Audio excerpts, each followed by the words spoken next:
本当？見えないでしょ？どこにいるのかな？見えないよ。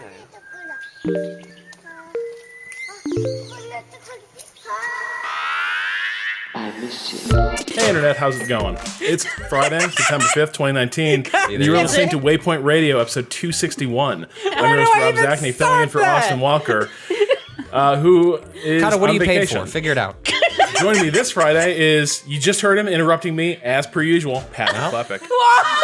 Hey, look, Friday pod. Wow, we got to keep the Emanuel adrenaline high. Maiberg, what's up? Okay. I've been here before and it hasn't been this rowdy.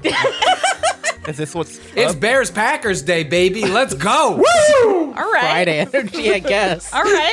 Friday. Thursday? Don't spoil it. Also joining us, The listener doesn't know Danielle that. Riendo, Hi, hello. What's up? How you doing today? and we have Cado watching the signals. And that's all you better fucking do. No more of this back talk. Wow. Christ. But except single black actually, coffee. we do need- Single black coffee we gotta energy hear from Cado. again. So we do have to hear from Cado because we had kind of a weird Nintendo Direct that we were all shit. like staying late to watch.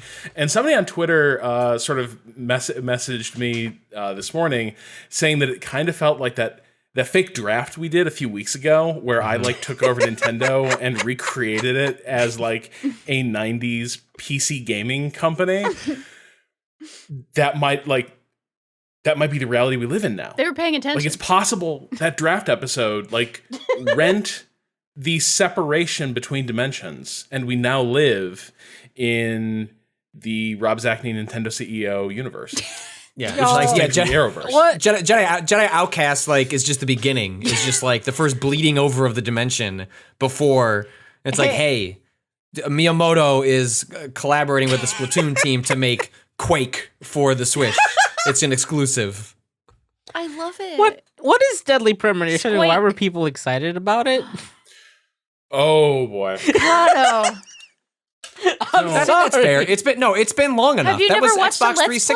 360. No. No, I would suggest you watch a Let's Play or you read GameCritics.com GC Danny's like in-depth multi-part review / walkthrough / experiential baptism of that game. Because I've only played like an hour of it just to like get my hands on it, but most of my love for that game comes from just the bananas things that come out of it that people have appreciated and loved. It's not a fun game to play. Let's janky. say. That's why people are excited, Cado. So, first things first. Is the fun game? Hell no. But Look, you gotta is a get game- the it is a squirrel game- key, okay? It's a game that when it was originally unveiled, if I'm recalling correctly, the Twin Peaksness was so explicit that it was a legal problem, and they had to go through and like move it away, like a few yards away from where it was to where it landed, which is probably like for the best. So the short version is like, I mean, obviously you're familiar with Swery, like the designer, like who did. Okay, yeah. Yeah, so this is what put him on the map. He was a game designer prior to this. Like, he'd been sort of like toiling in obscurity, working on lots of different projects over the years. And then Deadly Premonition was his passion project. He is a Twin Peaks fanatic. And so that's like trying to make Twin Peaks the video game is essentially where he started with on Deadly Premonition. And so it's a game that Right.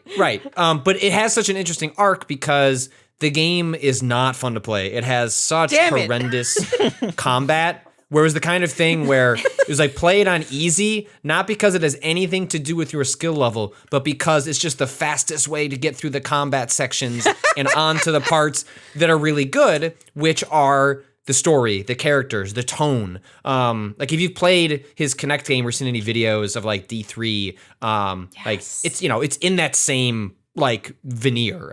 It's just like a little bit off in a way that is delightful. He just has a way of like painting characters that is going to feel very familiar if you are, a David Lynch fan more generally, but specifically Twin Peaks. I mean, there's even like a log lady equivalent in Deadly Premonition. Hell yeah. Like it's that close. But the game's setup is that you're like running around a world. It's an open world game in which like things are happening in real time. So like you can go like door to door, running around this neighborhood, spy on people, find weird things. It's all like the character study of it is just so much fun, and specifically why it's had such a strange journey to becoming a cult classic is I'd say these days, because there's such a wider variety of critics with interest, and this is like part of the reason that like the state of sort of like games criticism, like across like Twitch, YouTube, traditional outlets is, I think, in so much better balance, is because there's a wider diversity of opinion. When this game came out, it was trashed. It was just, look at this piece of shit that isn't worth even looking at. In fact, break the disc, throw it out. Like, it was just absolutely just like, look at this one of the, like, you know, stereotypical, like, janky Japanese video game that, like, isn't worth your time. And over time, it became this, you know, I'm sure there are articles that have charted exactly how it went from A to B, but it gained a notoriety over time because of the endearingness of the characters, of the story, of the setting. And Swery as like a public figure, like he was a big part of that, which is like Swery is just a delight to talk to his social media presences. He is the Drink King. Like, just go search that hashtag. I'm pretty sure he's wrote Drink King like every Friday for like the past like 10 years. And probably most other days as well, based on his habits. And anyways, this all to say, it's a game very unlikely to have gotten a sequel. And so and that game came out on the Xbox 360. It's been re-released on everything since then to cash in on its cult classic cachet. But there was no sense that it was ever going to get a proper sequel. And lo and behold, in Nintendo Direct, Deadly Premonition 2, something is coming sometime next year. It has a good subtitle. I just don't remember it off the top of my head. And the original is also coming out on Switch. Yeah, Deadly Premonition Origins. No, it came out. It's out right now. It came out, right. It was one of those, hey, it's out. Deadly Premonition 2. Yeah. A blessing in disguise? Patrick, I have a That's question great. What? about. Yeah, please hit. What do you want out of this? Like, does this have to be bad in order to be good? Like, is that part of the character of the game now? No, because well, that was always a struggle, right? Like, I remember talking to Swery, and I interviewed a number of times over the years. There's a really great Giant Bomb interview I did with him, a postmortem on Deadly Premonition, where he came into the office, and me and Ryan Davis interviewed him, and there's just some wonderful video trickery. Like, just, if you've never seen that video, it's one of my all-time favorite things. Like, he brings it up to me every time I'm with him. He's like, that was a fun video. And I was like, that was a fun video, Swery. But I always wondered, does he understand? Like, it was hard to tell among the fandom, the cultness of it. Is like, cult classics sometimes are celebrated for their badness and like revel in it. And then it's hard to figure out, how much are you enjoying what's there, or are you enjoying the fact that it's bad? And I think Deadly Premonition started in you're enjoying it because it's bad, and over time became, at least for a lot of people, and I'm one of those people, it was like, no, I'm enjoying it for what it is. Like, it just, once you like realize what it's doing within the space that it's working in, and especially once he distanced from Deadly Premonition, it was making other games. You know, I know that The Missing, a game that came out last year, people say is tremendous, like an incredible story about like body dysmorphia and like being uncomfortable in like the skin you were given. And D3, which was a weird Kinect game, but had like a bunch of goofy, interesting characters. I think all you want from Deadly Premonition 2 is more Deadly Premonition, and just by virtue of time, distance, lessons learned, as long as like the mechanical stuff is like a little bit better, like I'd be happy if it was like less combat, more detective stuff, like just emphasize the parts of the world exploration. And I think that's where, you know, that's the strength of Deadly Premonition. It's the strength of Swery as a creator. And I think that's where, you know, I can't speak for the whole community, but that's what I would want from the sequel, is just like more time in the world, less time shooting weird enemies. But the trailer did have shooting weird enemies, so it'll be there at least. It would be cool, I think, if the combat was in some way just completely non-traditional, like the way they did D3 stuff, like stupid action sequences or something that just completely satirizes like the idea of combat in this game. That would, or make it quick time events, just like cool. Yeah. Just take the mechanics out of it. Just like make it flashy cutscenes. A David Cage charm. Yeah. I hope they really double down on like the time element, because like that was what was neat about Deadly Premonition, was like you could just miss things. And so it was often a game that people recommended you play with a walkthrough, because the amount of things you could miss, not that it wouldn't allow you to continue the story, but it's just the game was poor at communicating how much you really could miss by like not going in the right places at the right times, that it was often a game people sat there with a walkthrough open. It was like, okay, what should I go do next? Because it was so much less about, lots of games are like moment to moment skill stuff. And this was really like, you just want to experience all of it and the most that you can. And so hopefully Deadly Premonition 2 has way more of that. I'm cautiously optimistic. Worst case scenario, we got Deadly Premonition 2 and it wasn't good. I'd rather live in that world than like no attempt at all. So also announced for that was Return of the Obra Dinn for Switch, which immediately Finally, made me I'll remember play like, damn, I loved that game. Yeah. Like it was instantaneous where I was like, oh shit, I could totally play Obra Dinn again. Would be absolutely okay with that. It's So enough maybe I will. information Here it that like I don't remember those people's names anymore. Yeah. It'll be like playing it new all Some of them over are up to again. no good. That game got weirdly overlooked, I think, because I don't know. I'd have to go look back like when it released and like what was around it. But I know Obra people Dinn? were yeah. I feel like it got a lot of attention. I don't know. I know that like I was not the only person that was like that game was really long, like from like longer than you would have expected for like a game like that. And I know a lot of people put it on like, oh okay, like I'll get Rob to it is at the end of the stroking year. his beard, by the way, for those of you not. How long did it take to beat it? Was that close to 10 hours, right?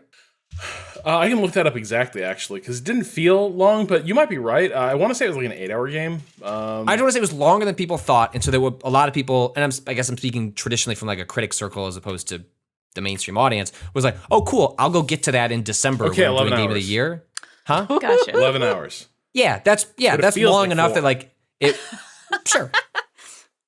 I think it slipped off a lot of people's lists because they didn't get back around to it, and I know I'm one of those people that was like, cool, I want to check that out. And I was like, 11 hours. Ooh, there's a lot coming out right now. I'll get back to it, and I just never did. So hopefully here more people give it a chance. Speaking of boats, if you like them, Switch has got them. Assassin's Creed Rebel Collection is coming out December 6th. It's going to have a port of Assassin's Creed 4, Black Flag, and AC Rogue, which I like. I have The to PSP take. game, right? No, Vita Rogue game? was Rogue. I want to say was maybe a PS. No, PS3? it was like the game where let's take the engine they made for 3 Yeah. and make another game out of it that is better. Is kind of, I think. Wait, where it came Rogue? from. Yeah. I thought would- Rogue yeah. was a PSP. Here's Are why we it was thinking of weird. Liberation? Here was why. No. No, So Liberation here- was PSP. So this is why this one is strange. It didn't come out initially on next gen platforms. It That's was what I thought. released late cycle for 360 and PS3 because Ubisoft wanted to maximize the hardware window. And so this game eventually was released on everything else, but originally it was only on 360 and PS3, despite the fact that we're making the transition to the current generation. That's why that game was strange. Weird. Yeah. But like Assassin's Creed fans really liked that game. Of course, I'm probably remembering just probably one Stephen Totillo post, which is like a couple times a year, he's like, damn, I really fell down this mediocre Ubisoft open world game rabbit hole. Yep. I'm like, damn, that sounds fucking awesome, Steven. Let me give it a shot.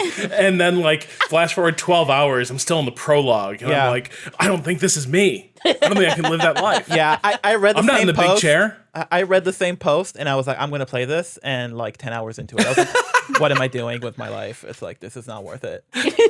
Actually, it probably wasn't 10 Sorry, hours. I think I Steven. finished it, but it was still a bad choice. Ubisoft Sofia, Ubisoft Ukraine, Ubisoft Montreal, Ubisoft Singapore, and Ubisoft Milan made this one. Sure. That last one is why it's art. Yeah, exactly. Also, Milano. speaking of burying the lead, Overwatch is coming to Switch. Oh yeah. Which I'm curious how that goes for a whole host of reasons, actually. Gyro controls. Huh. That's gonna be Sure. a thing. Gyrational. You know what? I mean, a lot of people got real good at Splatoon with gyro controls. Like, I can see Some people swear make- by it, Yeah. as though they are better than the traditional controls. I'm not one of those people, but I know people have made the argument. I could understand the that being able to be more precise that way. I can never understand being good at it, but I'm sure people are, which yeah, that'll be interesting. Speaking of gyro controls, during loading screens on Fire Emblem, there's that little pixel. I love to tilt the Switch. I didn't realize it was me tilting it. I thought sometimes he just ran around. Wait, No, that's what? you going, yeah. Okay, the so accelerometer. I'm playing on the Pro controller, so I don't have that immediate. Like I'm turning the screen, like rolling him back and Right. forth, like a little baron. I'm playing handheld. I never noticed. Yep. I couldn't Dude, tell. I was playing, and my partner's like, "Wait, why does sometimes the little Byleth run to the right, and why sometimes he go to the left?" And I'm like, "I don't know, hon. That's just a mystery that no human could solve." 10 seconds later, she's like, "It's the controller. It's where you're tilting the controller." And I was like, "Holy shit! I have a magic power," and totally remade the game for me. Oh, good. Speaking I love of that. taking games we love that get reinvented, Patrick, how are you feeling about Divinity Original Sin 2 Definitive Edition? This can bring it back? Yeah, so I really liked Original Sin. The story didn't do a lot for me, but the combat was tremendous. And everything I've heard about the sequel is that the combat is even better and the story is tremendous. And like it has been said in like no uncertain terms from like lots of people that have played it, like it's one of their favorite RPGs of all time. Not just a good one, not just a great one, but like up there with like the very best Japanese, Western, like whatever the case. And so this was also a game that like I heard that and I was like, cool. I loved Original Sin. Let's go. And then I like messaged someone who reviewed it and they're like, yeah, it took me 85 hours. I was like, oh, that's cool. That's an interesting hour mark for a video game. Because I think that came out 3 years ago. I think it was in early access when Jessica was born. And Oof. Yeah. so I was like, well, I'll wait. Like also like it's Lyric, I forget what the studios. Larian, they put their games out in early access, even their RPGs. It's like a very non-traditional way of developing that style of game. But yeah, I was always holding out hope because they had said it in an interview, like, yeah, we would love to port our games to Switch at some point. But I always like thought that was like one of those, and this was like 2 years ago, just like a random aside that's like, why wouldn't I want free money? Like, of course you want free money. But then the more I thought about it, I was like, well, damn, like the Switch has like a really limited CPU, and this game is like physics out the wazoo, and that just seems like something that would be tough for the Switch to figure out. And so I haven't read any reports. The game, the Switch port came out yesterday. I meant to look up how like any analysis of the port before we did this, but I didn't have a chance to. It could even be trash and it would be fine, I think, because it would at least let me experience the story. So I'm really excited that that's on Switch because I've wanted to dig into that for some measure of time, and like Switch is just such a wonderful platform for something like that to come to. And it's the second game on Switch that has Steam save support, so you can play it on your PC, pick it up on your Switch, and it just pulls it down from the cloud. I think Wow. Civ does that as well on Switch, but Original Sin 2 is the second game to do that.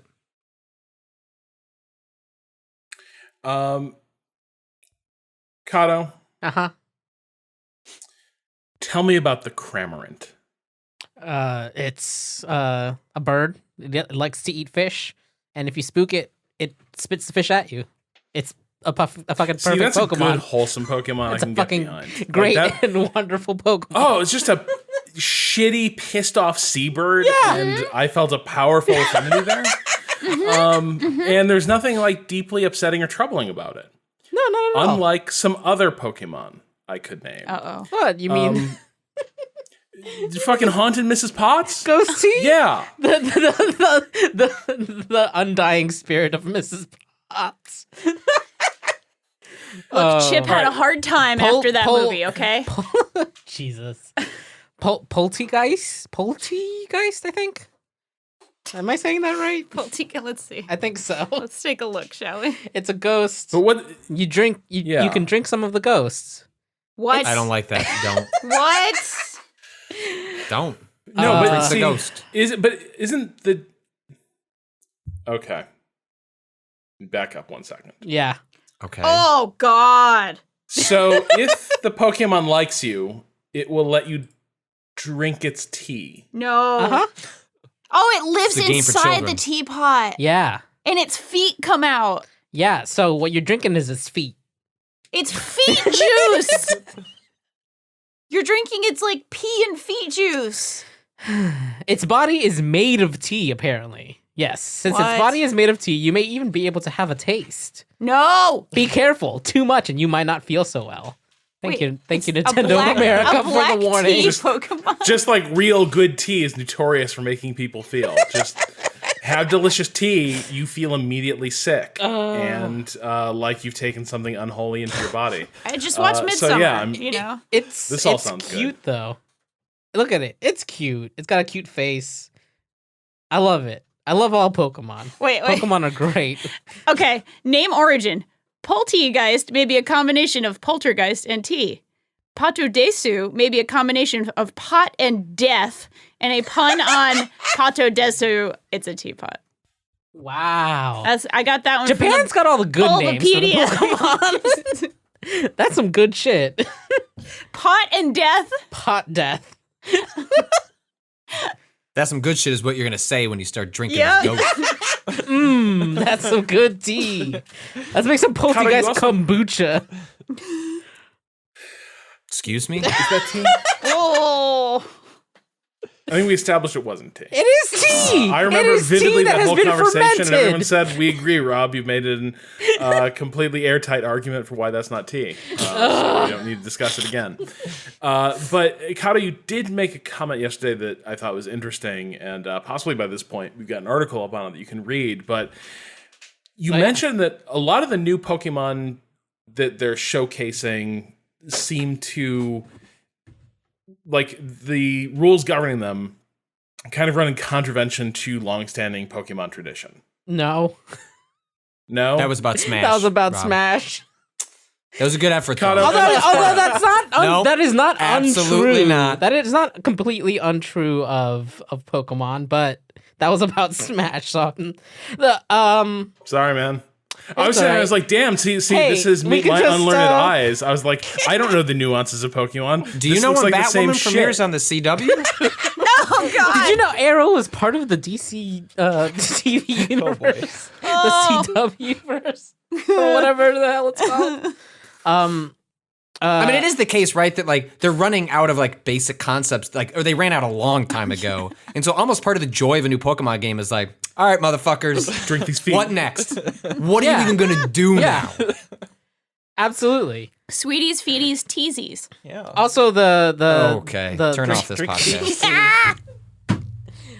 I do love when they go back and remix an old Pokemon, like the new Weezing that is in early industrial age capitalist. Yep. Got a big old top hat and smokestacks. It's real good. Oh, right, that's a good one. That's a Very great good. design. Fucking great. Small other thing to talk about with Pokemon though is Pokemon Camp. You can camp with your Pokemon. Oh. And it sounded like they're adding something akin to support levels. But that was such a small blip, and I haven't been able to find more information on it. But that'd be pretty interesting. Pokemon has long been like 1v1 battles usually in single player, but it looks like they're starting to expand more into the 2v2 style that a lot of competitive play is based around. And if they are also adding some way to like, you know, another wrinkle on top of that to like make certain Pokemon, you know, buff each other like passively, that seems like, you know, more interesting ways to battle Pokemon is always great. In my book. Yeah. God Mine too. Patrick, Yeah. is Doom 64 great in your book? Look, well, what do you mean by...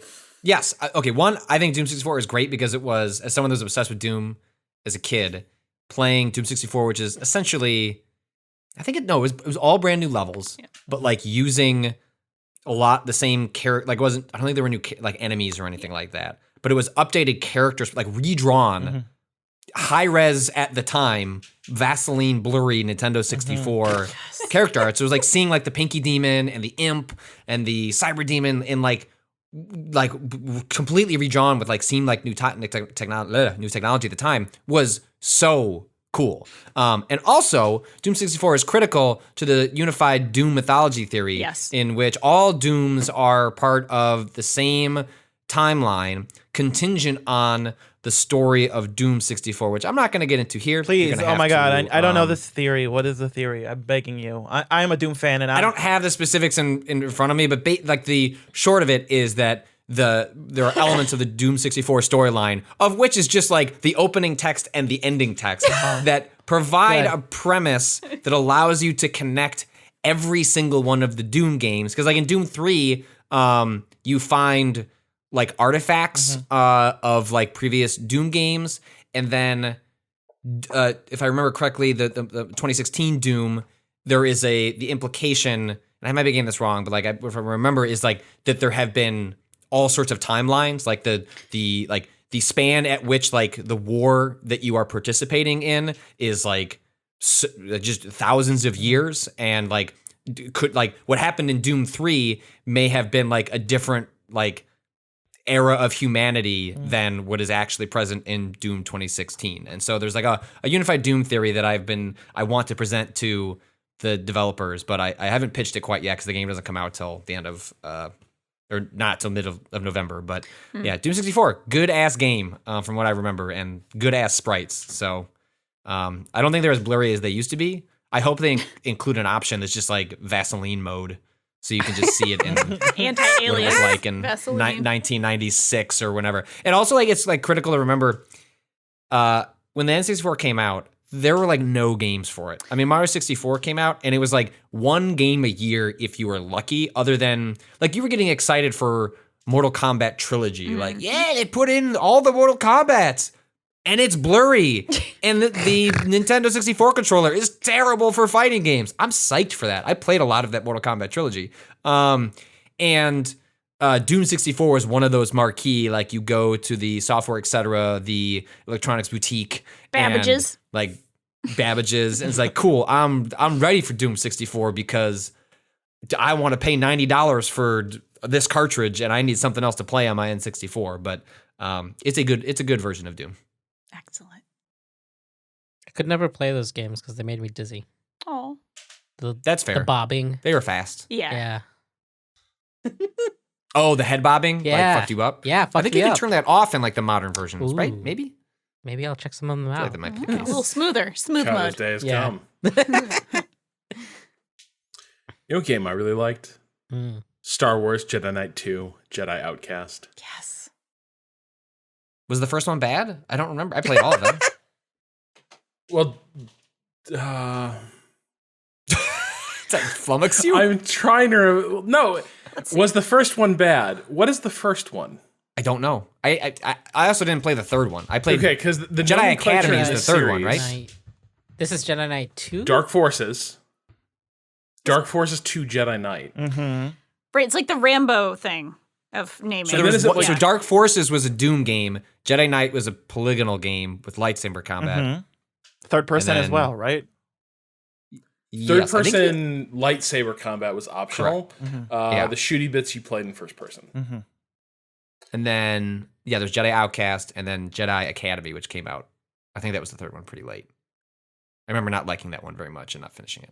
And somewhere in there was Mysteries of the Sith, in which Kyle Katarn went on like an adventure to the Valley of the Jedi with Mara Jade. I never played Kyle in that. I the heard it main was good. timeline. Cowards. I know there's like a reference to Kyle Katarn isn't like in like The Force Awakens. There's like a little bit on like I feel like the movies have some sort of like background element that sort of like is a nod to him. I want to say that's true, but maybe not. I also want to say that's true, but I can't. It I seems can't speak to real. what True. it is. It seems I'm gonna say real. it's true. What are these- Thanks, JJ. What were these games on? PC. PC. That's why I missed them. Id Tech 3, They probably were later ported to Xbox, consoles, but those were GameCube. primarily PC games for a long time. I didn't watch this direct. Why is this happening? Like, why is it? PC games? No, why is this Yeah. game coming to Switch? Like, it's amazing. I'm into it. I'm really into it, but it's like really weird choice. Well, Disney's making a push right now. So they just announced Right, that Lion King and Aladdin are getting like high definition updates or whatever. I don't know exactly like the amount of work they're putting into the art, but they're doing re-releases of those on all the consoles. And so I think this is actually just, and then not long after, like maybe like 2 years ago, I remember trying to look into this because like slowly a bunch of old Disney games are getting released on Steam, and it was unclear who was doing the work because this was after they had gotten rid of the Disney Infinity team, and Disney doesn't have internal development studios. They outsource everything post Disney Infinity. So I was like, who the fuck is porting these games? And they wouldn't answer who was doing it. So I think this is just part of like a more general, which is really exciting. Like I would love it if Disney has like not done much in video games in the last, 10, 15 years, but they have like a really rich catalog of cool games. Like I would love if all the Mario or the Mickey Mouse like platforming games came to Switch. The Capcom one. That would be super exciting. Yeah. Yeah. Very good. So yeah, maybe it's just Disney like looking at like easy money. It's like, have someone port these old games and charges. I'd rather pay $5 for that than buying Mario World again. So Do you know that game had a really wild multiplayer scene, like a competitive online? Outcast? Yes. Academy. Whichever the third one? Yeah. That's the one that they're bringing out, right? That's the one. No, Outcast, which is the second one of the trilogy. That's the one coming to Switch. Although I think I got an email that said 2 of them are coming to. Huh. Let me check that. I feel like that was in an email I got this morning. I'm looking. Jedi Outcast. Yeah, 2 legendary games. Yeah. Jedi Outcast and Jedi Academy are both coming to Switch. Wow. That game had a super deep, like, competitive scene with like a super. Yeah, look. Oh, yeah, you're right. So this says in the press release, in addition, Star Wars Jedi Knight, Jedi Academy will follow soon after in early 2020, with Aspyr bringing back the game's much celebrated online multiplayer battles. Yeah. I wasn't in that scene, but I'd be curious. Like, why? Do you remember why it was like? I think was it just time, place, or was there something specific that was interesting about it? I think it was legitimately interesting in that I think every Jedi-focused Star Wars game runs into this problem of how do you do lightsaber combat, because on the one hand it's supposed to be this super deadly thing that slices people in half, but then on the other hand it's like video games just don't let you dispatch enemies usually that quickly. And I think the multiplayer did. It's like if I tapped you with the lightsaber, you were kind of done. And there was just people got very, very good at it, and it's like there was a lot of depth to how you can swing your lightsaber and switch between lightsaber and ranged weapons and force abilities. It was like somebody put in the effort. It's like I wish I knew who worked on it and like what their thinking was, but I remember I had a friend. There would be a good oral history on like Jedi Knight and Jedi Academy. Yeah. So there was like 2. They felt very ahead of. Sorry. They felt very ahead of their times. Like these VR games that have like lightsaber stuff. I think a lot of people think of that as like, oh, this is like the realization of what it'd be like to control a lightsaber. It's like actually, like Jedi Knight was doing a lot of that shit with like far less to work with, in a little more inventive manner. Back in the 90s. Yeah, and there was like 2 main scenes for people who were really into it, and one is like like a competitive capture the flag or team deathmatch, or I don't remember what the exact mode was, where it's like you have 10 or 16 players, but then people were also really into duels, so it's just like there was a big duel scene, so it's just like you and one other person in a room and maybe one other person waiting and like watching to jump in. That's so cool. Yeah, and it was just like these really intense fights, like in the movies, you know what I mean? Like people jumping around and from platform to platform. It was really cool. It's a weird artifact. Amazing. Super weird. Yeah. Super weird that like they never took advantage of it. Like the fact that it's been this long in between, and like there's nothing to suggest in the Star Wars game that's coming out this year that has lightsaber combat. That is a little Dark Souls-y in terms of its sort of like combat design, but it is weird that there hasn't just been like another game that's like, yo, what if we just made a whole game where like a Bushido blade sort of like the lightsaber is like a really in-depth, complicated weapon to use, and we'll just build a game around that. I think that just speaks to like the ineptness at Disney to understand taking advantage of their properties in video games, which actually continues to this day. But the ports let you remember a time when there used to be some decent Disney games. Rob, this is a total tangent, and this is not going to work for anyone else but me and Rob. But Rob, I just want to read this to you from Adam Schefter on Twitter. The next chapter, Antonio Brown and GM Mike Mayock got into it Wednesday, and the team is now planning to suspend its star wide receiver, league sources tell ESPN. Oh, no. What? You didn't read about yesterday where he missed a couple of practices? So for people to, okay, go listen to our NFL podcast. We talk about Antonio Brown, probably the best wide receiver in the league, or at least top 3. He had a whole bunch of issues in the offseason related to his helmet. And he also missed a couple practices. Now, with troublesome players or players that like teams are struggling to like sort of like get in line for whatever their expectations are, they will sometimes threaten them with fees. So if you miss a practice, they could fine you for what is ultimately a pittance compared to what they make. In this case, it was like something like $50,000, and he probably signed a contract that is worth $80 million or whatever. I don't actually know the details offhand. But often teams threaten to do that, but don't actually collect. It's just a way of like tisk, but not actually taking the money from the player. They don't have to. The NFL guidelines do not force them to take that money. They sent a letter saying they were going to take that money, and then Antonio Brown put out a tweet yesterday that was like all angry about it, and then I guess that turned into a big thing, and now they're going. This team is going to suspend him. Oh, what a joy! What a joy! Fuck John Gruden. Hope the Raiders burn this season. Anyway, sorry. I just had to. So the wheels yeah. were already this far off. Yep. Sorry. Anyway, Nintendo. They threw the book at him. Yeah, They threw the playbook at him. Sans, That's what I got. Sans Undertales and Smash. So is Banjo Kazooie. So is Banjo Kazooie. Sans Undertale for some reason got a bigger reaction, despite the fact that despite the fact that it's just a costume, but still. No respect for my Yeah. Baron Bird. Oh no, Banjo's great. Yeah. All right. Thank you. Is he good? Have you played him? Yeah. Can you sort of describe how the character works? Yeah. Yeah, and Cado, I noticed something funny during the trailers yesterday. It seems to me that many of these new characters in Smash break the rules of Smash in some fascinating ways. But I'm curious if you'd like to develop that thought. Oh God. Nailed Yes. Good. Yeah. By the time this October is 6th, Sundays, 8 p.m.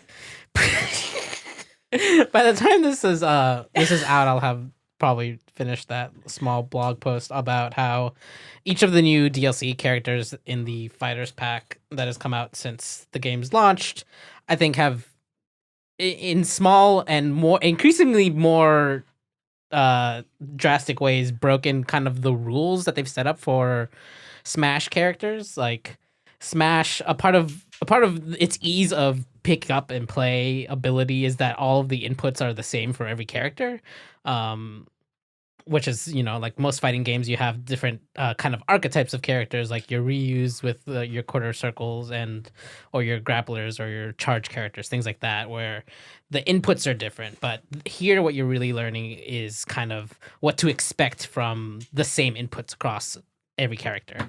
One of those things is, for the most part, apart from characters who have a totally different move here, which is fine, but an up special move is usually used as a last ditch effort to get back onto the stage, because after you use your up special, you're put into a helpless state where you just fall helplessly. You can't do anything else. You can't jump again.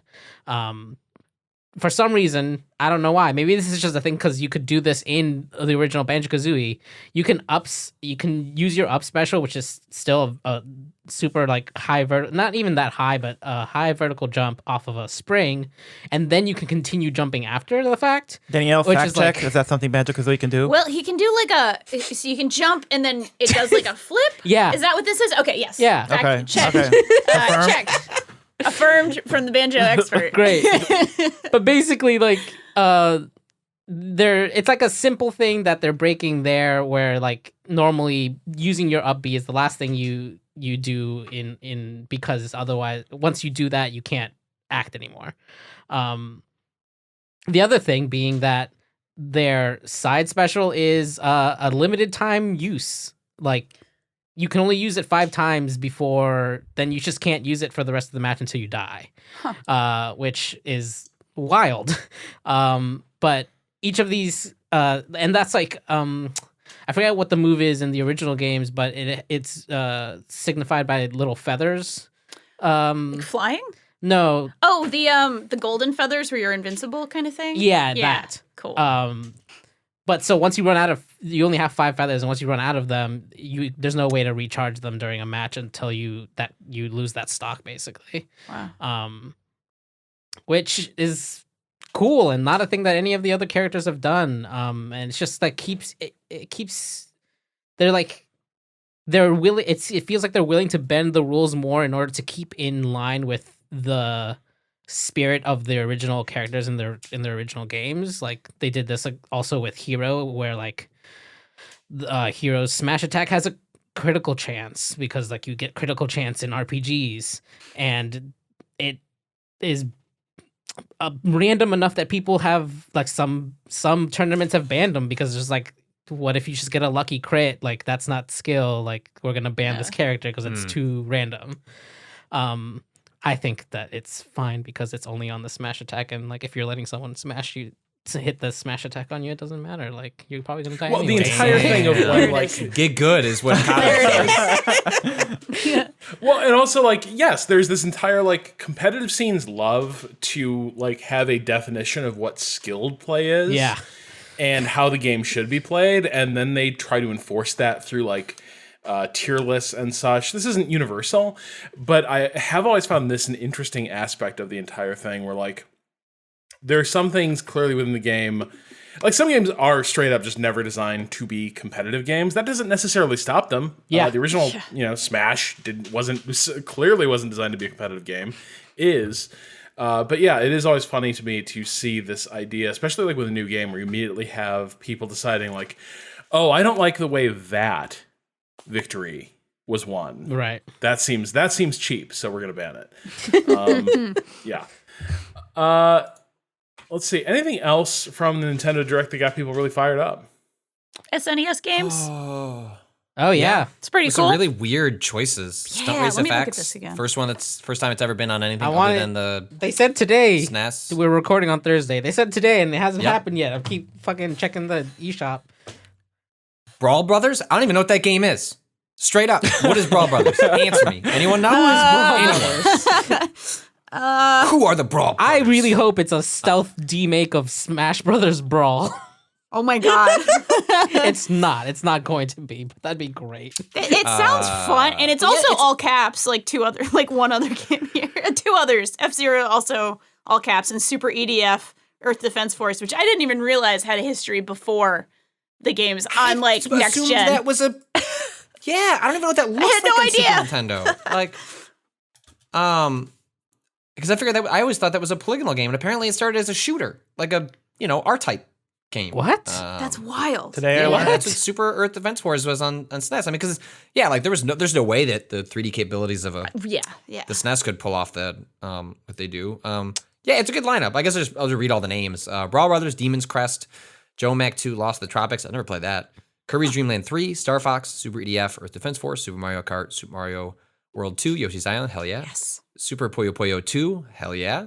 Super Tennis, Breath of Fire, F-Zero, Kirby's Dream Course, Pilot Wings, Stunt Race FX, Super Ghouls and Ghosts, Super Mario World, Super Metroid, Super Soccer, The Legend of Zelda, A Link to the Past. That's a good lineup. Yeah. And I thought this was going to come with, and by the way, it's $2 more a month. But they were very explicit in saying it's not going to cost anything more. That's cool. Because they're going to raise the price at some point, and I'm just curious what they choose to justify that with, but not today, apparently. Terry Bogard coming to Smash. Oh, Cado, they more Smash. They announced they're doing 5 more characters? Or they're doing more characters? Just more past this. More? They initially announced this fighter pack, which you could buy as a bundle, and you would just get all the characters as they release.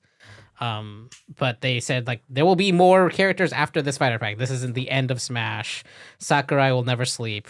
He will continue working on this game for the rest of his life. Sakurai, who did a banjo video, and she was like, if you aren't familiar with Banjo-Kazooie, then just load up your Xbox One and download Banjo-Kazooie. Apparently, it was and enough to make the video was Xbox trend in Japan because people Wow. were talking about Xbox for like the And there was first a laugh track associated with it. Yeah. In the video, Yeah. he's like, go play it on Xbox One, and then there'd be in the background, ha ha ha ha ha ha ha ha. Yeah. Which is just like, what are we doing? What are we doing? It's a weird It's time. a good port for what it's worth. How do they not port that game to Switch? I Which will know. probably happen eventually. Yeah. Is this a sign? Well, I think we'll learn. Is this a good sign that maybe one day we will banjo again on a Nintendo console? Maybe.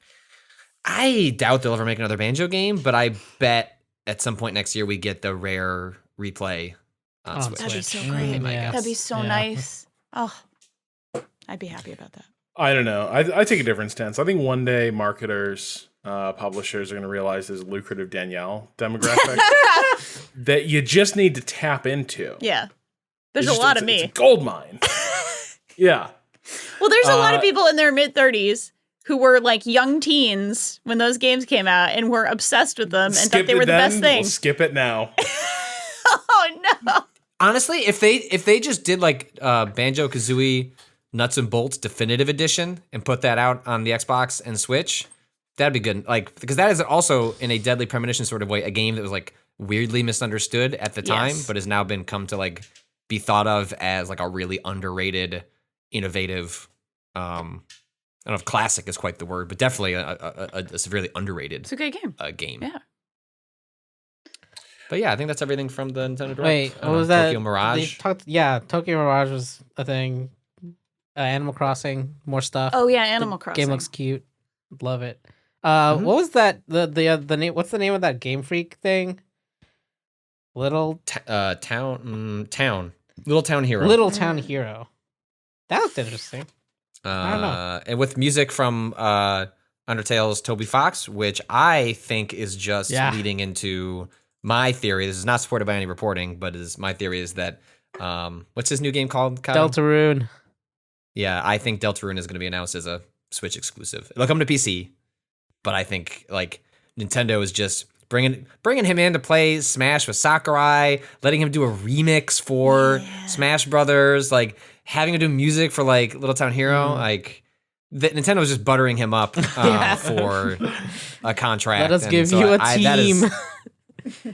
well, also, like, wouldn't that be actually like? Correct me if I'm wrong, Cado. I played Undertale, but you follow this a little more closely. Like, even when the fandom maybe not be like totally upset if like he had like a structure around him to ensure that game came out in the next 10 years. No, yeah, that'd be great. I mean, yeah, like he said when he released the first part of Undertale that Deltarune rather, that he's making it by himself and he doesn't want to he doesn't feel like he has enough. Like he didn't feel like he wanted to make a big team, so it's gonna probably take like 5 years for the game to finish, which who knows if that slips. But I mean, hopefully, yeah, I would love for Nintendo to just like give him a team that he can work with, and maybe we can get that game in the next 2 or 3 years instead of like 7 years. 3 years seems like you could do that. Yeah, totally. Speaking of other things you could do, you could order a mattress. Let's take a quick break. Let's take a quick break. There's no guarantee, Rob. You could do it. You can also could watch do it. Batwoman. Yeah. My partner legitimately the other day was like, oh my God, I want this mattress. Like, was listening to Waypoint Radio. Was like, oh my God, I want this mattress. Like, Dude, actually I want said this that to mattress me. too. Send me one. I'd like to try it out. Let's Yeah. go. Look, hey, you know who sent me shit? Mac Weldon. Yep. A lot of good So- underwear. But they're not paying Get us the anymore. fucking game. A lot of good Nature Box back in the day, too. Say the Ack Weldon game. Anyway, point is, order this goddamn mattress. Oh, it's too expensive? I'm sorry. Don't you have a line of credit you can tap into? Think about it. Jesus Christ. Let's take a break.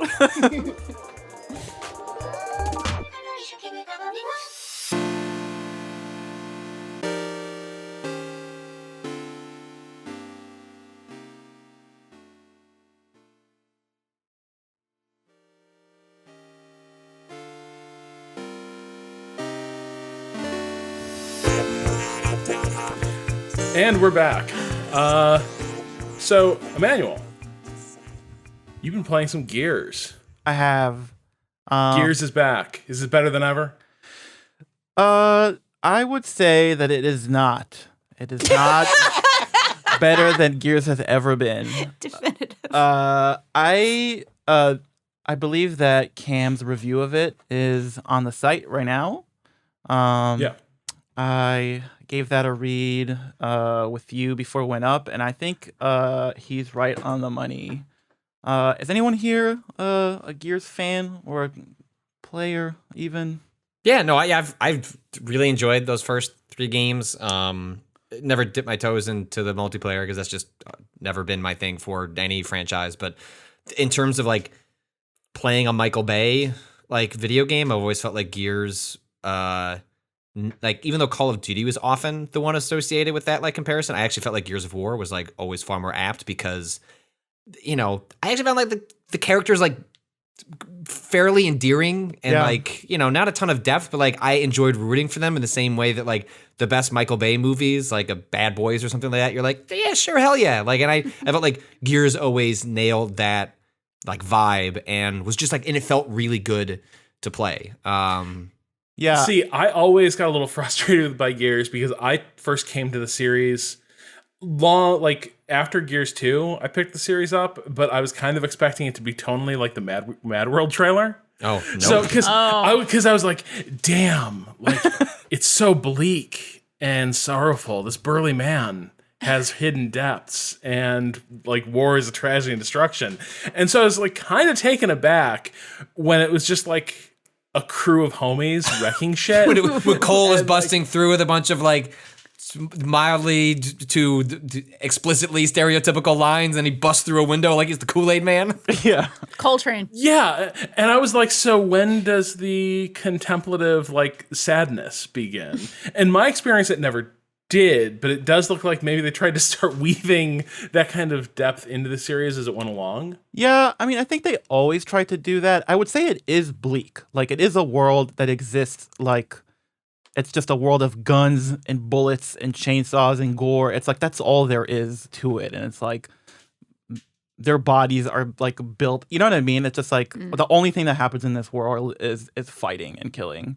That's bleak if you think about it.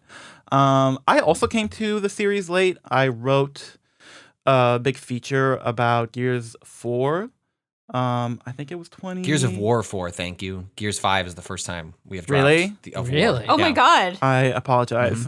So Gears of War 4, yeah. I think it was in 2017 I wrote a story about it, and I haven't played the games before that, so I played all of them in like the span of a week or two. And I was surprised. That's a lot of Gears. I know, and I really I was like dreading it, but it's like I dug it. I thought it was like if you have to like chew through a bunch of games, those are like easy games to chew through.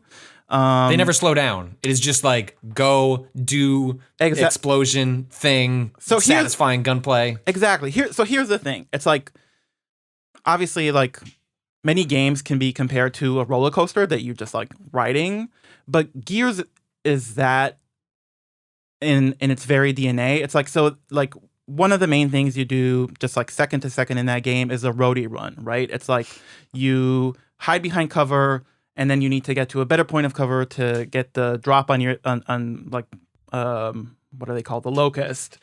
And it's just like this really kinetic, like the camera moves down and pulls away and there's just like this feeling of weight to the run itself, which makes it fun because it's a thing you do all the time. It feels really good. But it's like when you're doing the roadie run, you can only move forward, right? It's like you can't really like move to the side a lot. And like that's what the game feels like. It's just like you busting through obstacle after obstacle, just like move forward. It's like, here's a new challenge. It's like all these things are coming at you. You're going to have to figure it out, but it's like, we're going to do it because we're the killing bros or, you know, whatever they are. And that's their name. Yeah. I like Emanuel's note on the draft, by the way, was Delta Squad. Who's Delta Squad?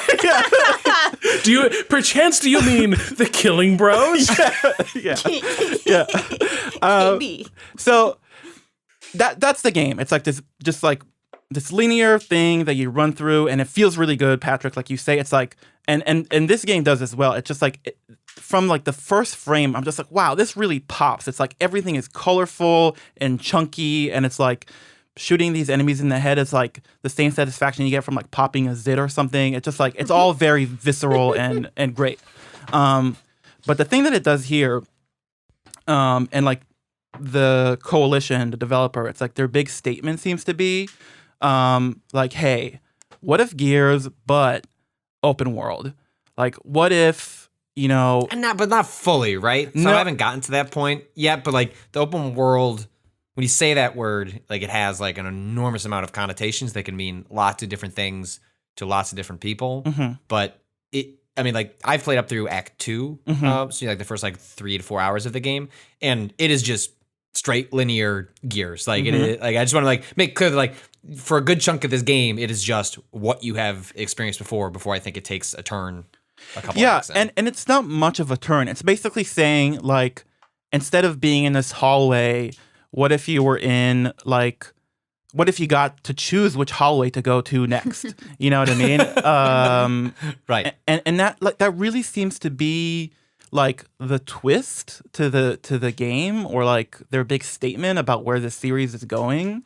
And it both doesn't work because it's not that big of a change. Like I said, it's not like the world is filled with any sort of anything that would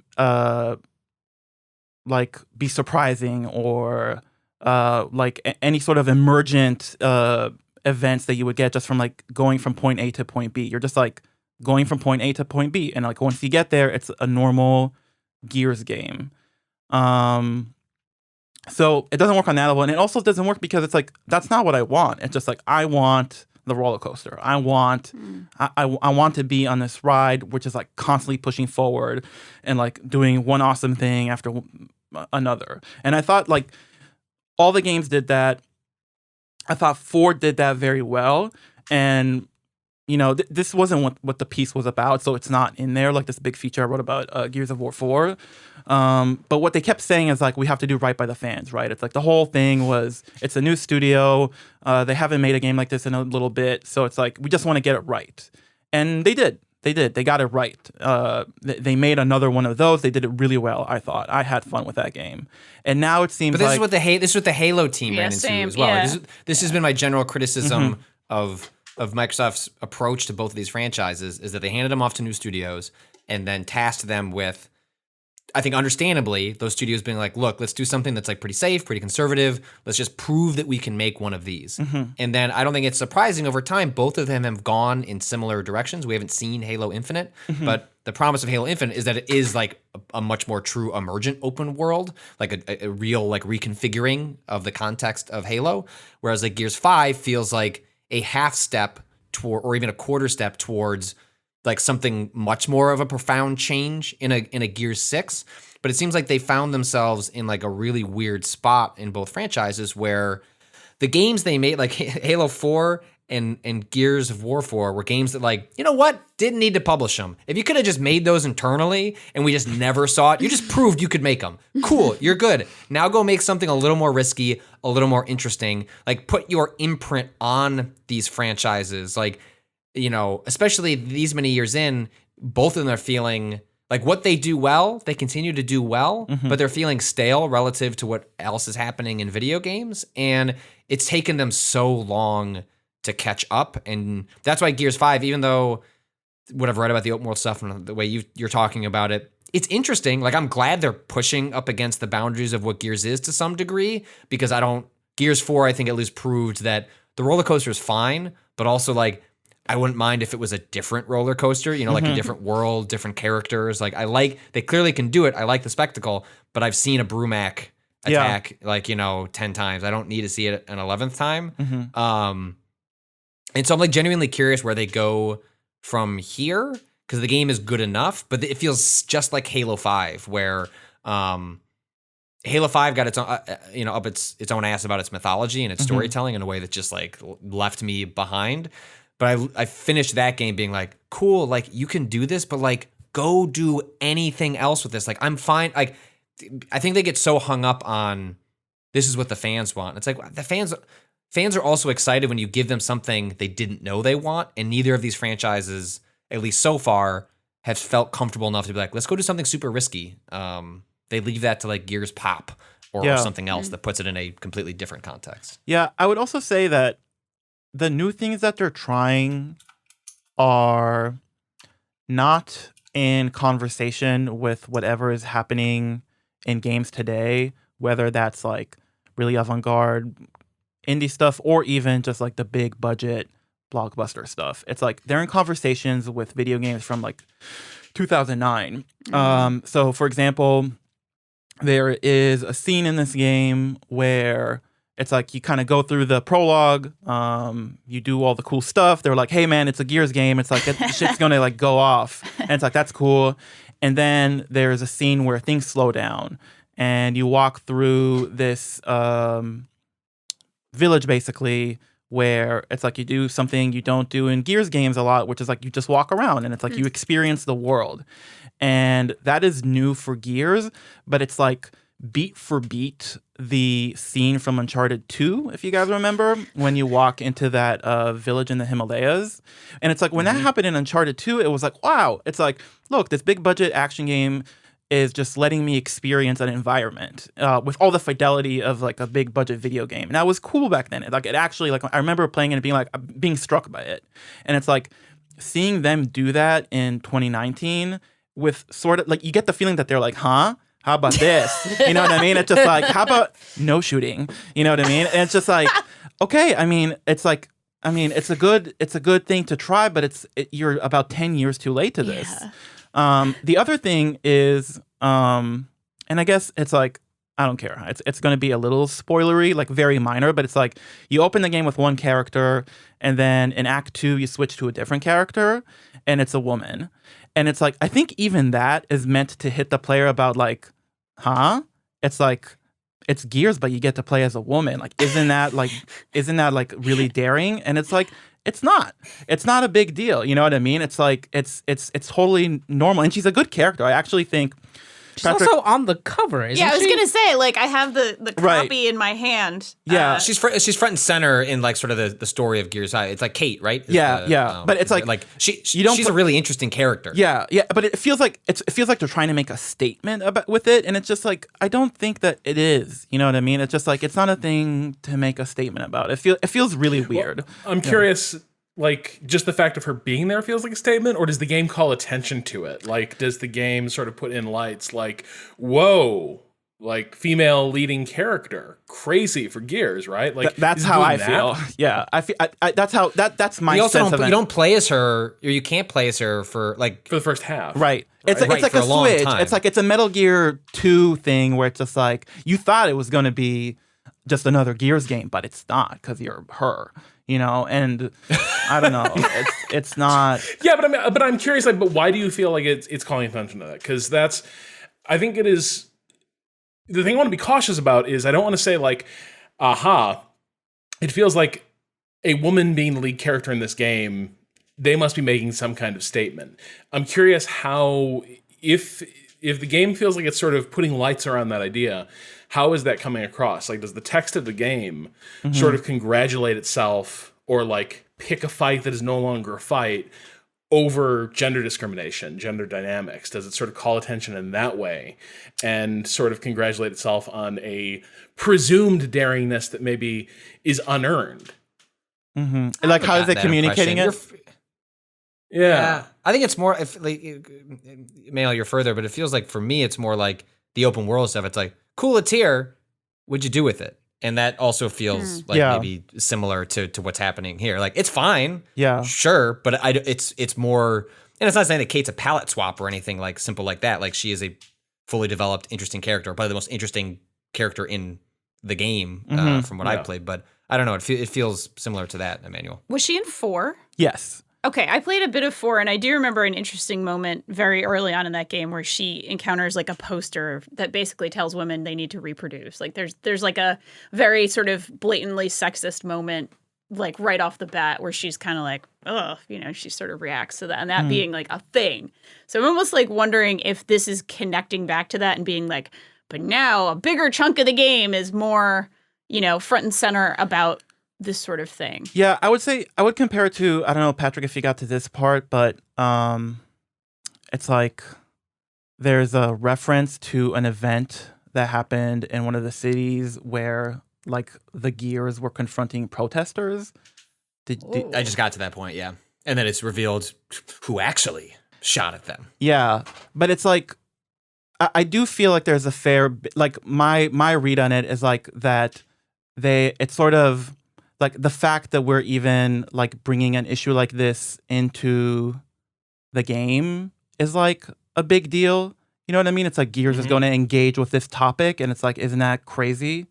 I don't know. Like I don't. At least I don't think the game is being particularly self-congratulatory about that. Like, I felt like in Gears 4, like that element that Danielle brought up about sort of where like the underpopulation, and partially due to the fact that like it was extremely difficult for women to give birth without like this big project they like underwent in order to make that happen. And I think Marcus's wife was like a huge like part of that. And like I don't know if she died in childbirth. I forget exactly like what happened in Gears 4 regarding that. But like I thought like the protester bit, I don't want to like spoil like the arc of that in Gears 5, but it felt like pretty natural. Like that was sort of the stuff where I was like, yeah, keep pushing on that. Like I find that more interesting than the other parts where it's pushing on, because it felt like at least fairly naturalistic for the world, but it didn't.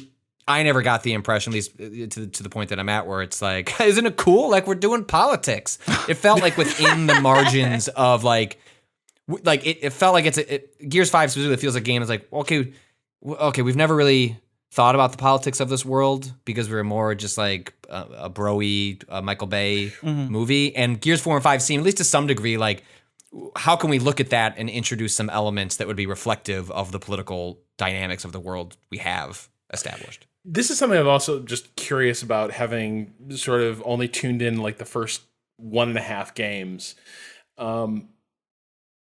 If memory serves, COG was always subtextually bad. Like as you were playing the game, you just hear like the game opens with Marcus being in a prison for reasons that do not totally seem on the up and up, right? Like the game is literally him being hauled out of prison because he was thrown there for like insubordination. But the implication was always there were a lot of hints that COG had, to a degree, brought this upon themselves, and also was kind of running this increasingly dystopian society that you never really interacted with because you were part of, the murder bros, basically. And what I'm curious about is, did the later games, in Gears fandom, is it widely understood that COG is bad? Or is Gears 5 going to sort of take people a little bit by surprise by making explicit this notion that, like, for instance, that poster Danielle saw, it's like, yo, this is who COG is, and it's who they've always been. Like, do you think that's going to come as sort of news or raise any eyebrows among people who've been playing this game? Or was the game always pretty clear about, like, hey, this is a series where you are serving a really brutal fascist regime? I think the way they always played it is we're the soldiers and we're down in the muck doing like the dirty work, and the top brass, you know what I mean, is like, the bureaucracy is bad, but we're good. That's kind of a Rambo. So you don't feel the early like Epic Games interrogated the politics of COG much? I mean, they're definitely doing it more now, but I think your reading is right. It's always been like the organization is bad, but the soldiers are good. You know what I mean? That's like, I think, always the line. Very Ghost Recon Breakpoint. Yeah. Yeah. Good. Patrick, I don't know. What do you think? Was it always pretty explicit that COG was bad news, or? Man, it's been because I played these as they came out, so it's been a long time since I've played the first 3, but my read of them was always, like it was a sort of rah-rah, like, the system is bad, but like, don't worry, like we'll save the day. And I think 4 and 5 have taken, relative to Gears, like meaningful steps to sort of think about the implications of the world that it's set up. To a degree that I think like mostly works. It's fine. Like I one thing I do want to mention that Emanuel brought up earlier, like 4 and 5 are like really colorful games. Like it's like spectacularly so. Like Gears 1, 2, and 3 were just really like brown and dark and muted. And just they were gorgeous for what they were, but like just like really obsessed with the grimdark aesthetic. And 4 and 5 like keep some of that, but just like, I mean, five opens with just like in the training section, like you're in the tutorial, like you're stuck in this dark box, and then the box opens and it's just like beautiful vistas and mountains and just like an incredible like landscape. It's a really gorgeous looking game that I just appreciate that they, especially relative to where Gears came from. 4 and 5 are just like they just really pop in a way that works. Well, last question. Is this going to be intelligible to me at all as somebody who didn't tune into the series very much? Because I'm getting it. I'm a Game Pass person. So, like, it's just showing up. Like, hey, man. Previously on Gears. Like, straight up with a narrator that says that to start Gears 5. And that setup is, I don't think, explains... It tells you what happened in Gears 4, but does not explain enough of the character dynamics for like why like there's a big thing that happens at the end of Gears 4 related to Kate that has some like really interesting mythology implications, but I would actually go read like actual summaries and just go read this plot summaries for 1, 2, 3, and 4. You can skip Judgment. That one's not all that important people here. Can fly, right? People Can Fly, and Tom Bissell wrote it, and he also wrote 5. I don't know if he wrote 4. Yeah, like you'll be okay, but Gears 5 hits the ground running. Like it doesn't do a lot of like catching up on character dynamics and like where the plot is. It's basically just like, cool, we're an episode in this saga. Let's go. And just kind of starts from there. All right, so that is Gears 5. Patrick and Danielle, I know you've been playing something else this week. Patrick, you were super excited about it when it was first announced, Blair Witch. What do you make of the Blair Witch game? So I've played about 2 hours. I'm mixed. I shared a couple thoughts on Twitter in which I was like, I find it difficult to separate my Blair Witch like super fandom, like which, if somehow you're unaware, it should be like very clear that like consider it like the best horror film, or my favorite horror film of all time. It was like deeply affecting to me as a kid, and I think it holds up really well, at least in terms of what I find to be genuinely terrifying. And part of what I find terrifying about the film is that it's a bunch of normal people thrown into an extraordinary situation in which there's genuine confusion on whether what's happening is the result of 3 people like slowly losing it on their own, or if there are forces manipulating them towards that end.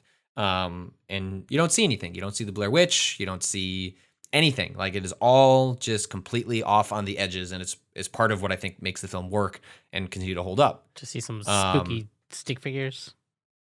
Yeah, you see the stick figures. That's it. And but that's all that is doing is like implying something grander as opposed to like showing a spectral figure or something like that. Yeah.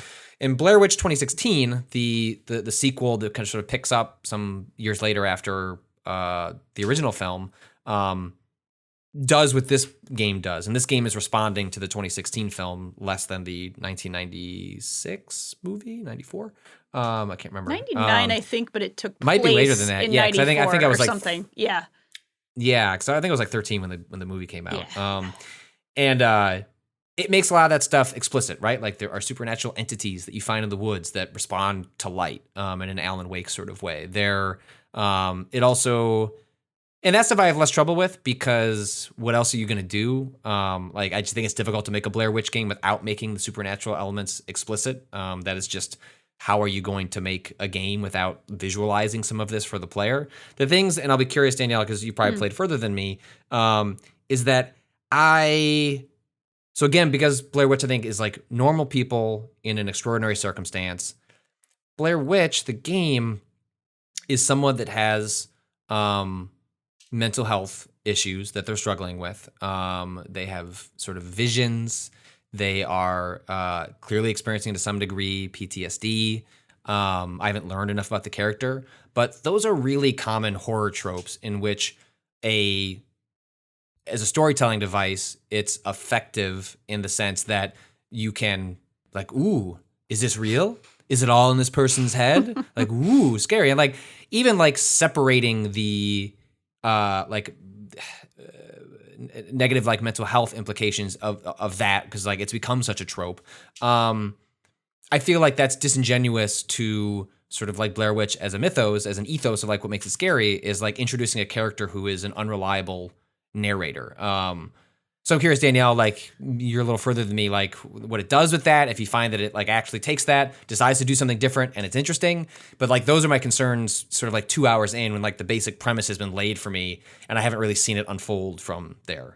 Yeah, I'm actually probably around the same area you are. I just have had experience with the game a little later on just because I played the preview build, a few weeks ago where they showed us other stuff. But it's still unclear to me as well, like how far they take the mental illness angle, or it's also unclear if he has something like a seizure disorder, or it's like just completely unclear what at this point, I think there's no like really clear sense of exactly what is wrong with Ellis, the main character.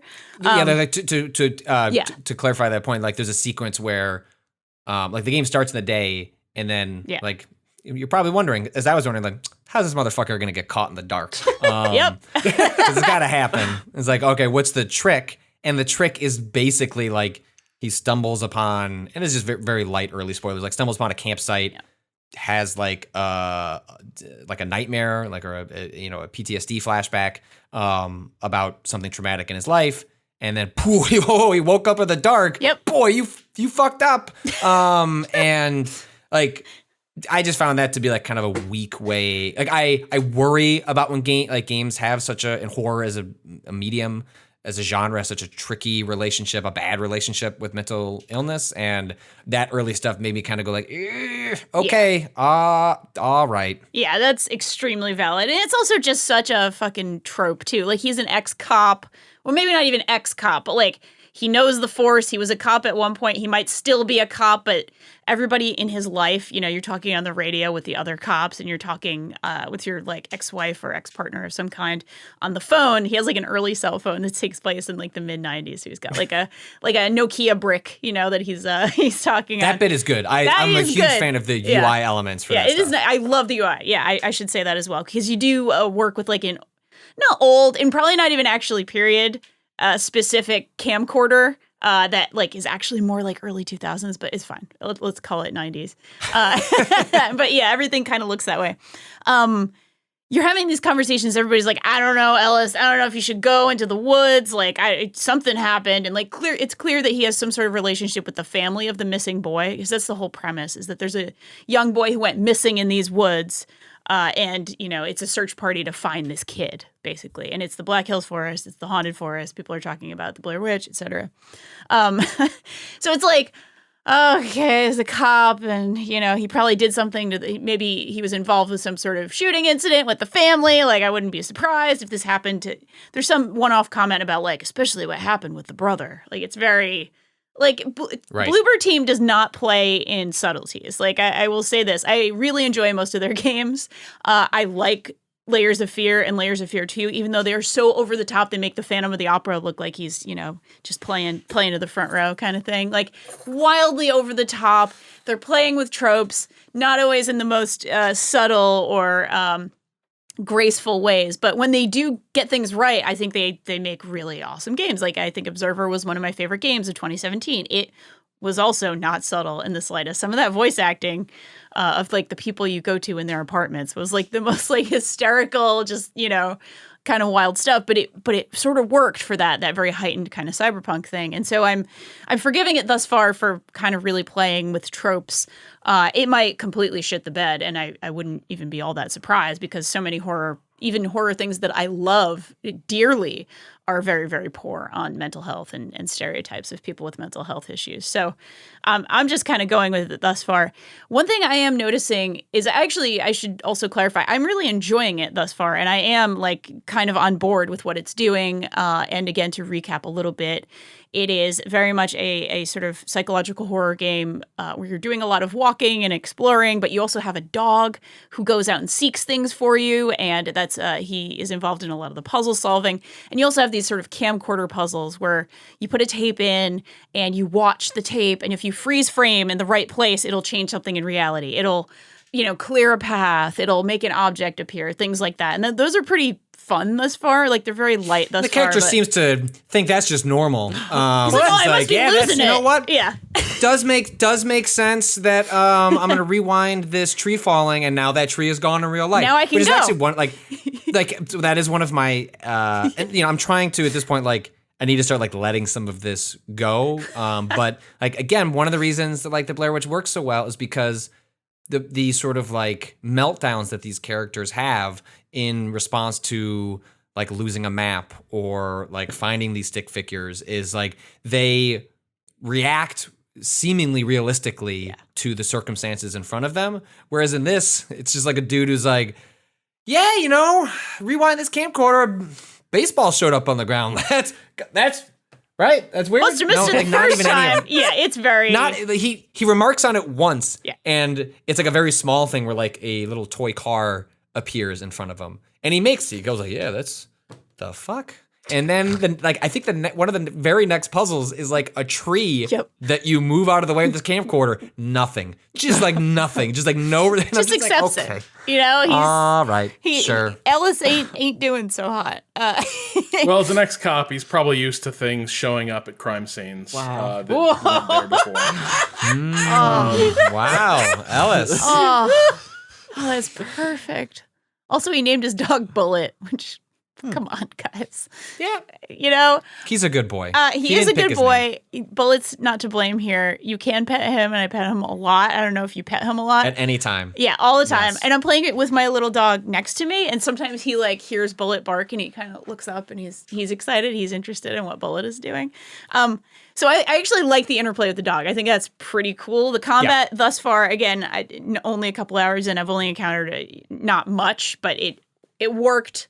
Kind of the first couple times, it's Alan Wake style. You're just kind of flashing the flashlight in the right place. The dog kind of helps you triangulate where the demon, I don't know what the fuck it is. It's an apparition of some kind, and you just flash a light. Yeah. You know that demons don't like light, okay? We all know this. We accept that, camcorders make baseballs appear and flashlights make demons go away. That's how it works. Science. It's science, exactly. It's horror science. So I am actually really enjoying it with those caveats aside, but I am also finding the game to be pretty janky in a way that the other Bloober Team games have not been. And I don't know if maybe it's early stuff, but like that dog is like halfway through the scenery sometimes. Like his little legs are like down below where the ground is, kind of thing. And I'm just like, all right, you know what? Maybe Bullet just has a special way of moving about the world. Maybe he's just digging, he's digging in. They just put out a big patch. Okay. Sure. Last night it was like a 1.3 gigs. It was all like the patch notes were all Bullet related. Sure. The Bullet patch. We got a Bullet patch. My guess is, I've dipped on Layers of Fear and Layers of Fear 2, but you've more properly played them. This is the most mechanically dense game Very much they've so. done, and like they've often made things that are extremely linear. Yeah. And although Blair Witch is still linear in so many ways, often the funnel to get to that like next linear piece, like there is a little bit like you're following Bullet to get there, right? Yeah. Like he is kind of guiding you through. So I think there are just more elements. There are more moments for things to go wrong relative to previous blooper releases where everything is pretty much like walk forward, set piece occurs, scream, move on to the next thing. Yeah, I don't actually mind it too much this far. It was one of those things where when we were talking about Deadly Premonition earlier, it's nowhere near the jank of Deadly Premonition, but that just the light layer of jank on top of it actually isn't bothering me, and it's not taking me out of the experience either. I'm kind of like, hey, it is probably a little difficult to deal with a dog in the woods. I mean, I know my dog is difficult to deal with in the woods, so I'm kind of going with it. Woods. Oh yeah, my dog is perfect. Otherwise, nope. But yeah, I am actually really enjoying it thus far, and I'm not coming into this with a huge Blair Witch appreciation. I saw that movie when I was 15, 20 years ago, or however many years ago it was, like in theaters, and that's the last time I saw it. So my experience of Blair Witch is very fuzzy, and it is just kind of the highlights. It's just the, people crying into the camera, and somebody lost the map, and somebody's freaking out about the sticks, and somebody's looking the other way in a building. Like, those are the things I remember about Blair Witch, for sure. Like, my teenage brain didn't, retain all of it properly. So the fact that I am sort of getting into the vibe and I am enjoying it is, I think, a good sign that, even if there is some jank, even if there is some wildly over the top kind of stuff, and even if there is some like problematic shit about mental illness, which I, as a horror fan and a person with mental illness, kind of always have to navigate. I'm just always like, yep, depressed people. Yeah, that's just like one of those things where it's like, cool, watch another horror movie that's going to play with this, which is like not an excuse as much as just like, if you're a fan of the genre, it is just one of those things that it comes with it. Exactly. time. Not an excuse. Yeah. People should try to do better. But it is just absolutely part of 100%. the thing. Part of the thing I go into every time when I am enjoying horror. So yeah, excited to see where it goes. All right. We'll leave it off there, but before we wrap up the show, we should take a little dip into the question bucket. Little dip. Should we send Bullet out to search for an email? Well, until we know that patch is taken, I don't know that we can trust Bullet with such an important job. So our first email is from Jonathan. Hello, I'm early in my career in HR in the Bay Area and in the tech industry. I was laid off recently, and I have contacts in a few major game companies in the area. I love games, and at one time I would have jumped at the chance right away. However, knowing what I know about the state of labor in the games industry, I'm feeling like an HR job in games would be demoralizing and difficult as someone that empathizes with workers in this industry. As someone that agrees with and supports Waypoint's vision for a unionized games industry, I also understand how such a stance would conflict with my job description in HR. Is there a way for me to work in HR in the games industry and meaningfully help with those efforts, especially as someone low on whatever totem pole I end up on? Thanks as always. I think it's an interesting particular question, but I think it's an interesting question from a broader standpoint of what does an HR person do? Because I think a lot of us have had disappointing interactions with HR. And there have been times when I've been earnestly told by well-meaning people that going to HR would in some way resolve or improve a problem. And that proved not to be the case.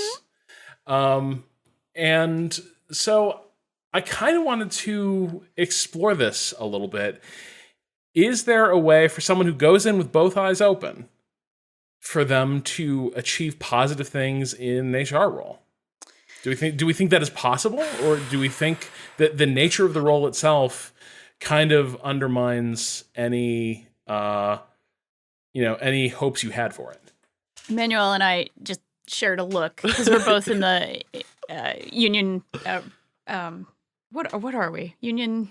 We Organizing are we organizing are committee. former bargaining committee. Yeah. But we are like we go to the labor management. The labor meetings. bros. Yeah. Liaisons. The killing bros. The killing bros. Yeah. Murder bros. Yeah, murder bros, exactly. And we have a lot of these discussions, sort of sitting across the table with representatives from the HR department, which we obviously can't talk about on the podcast. It's just one of those things. That's why we were laughing. We were not taking this letter in jest. We were sharing really a knowing good look. question. Yeah. Do you want to weigh in? Okay. Here is what I would say. I would say that I just changed what I want to say. I'm going to say this. Gotcha. There are many great people who work in HR. They want to do a good job. They want to do well by the people who work at the company. They're nice people. They're good people. I think it's hard to escape the fact that the HR department, despite what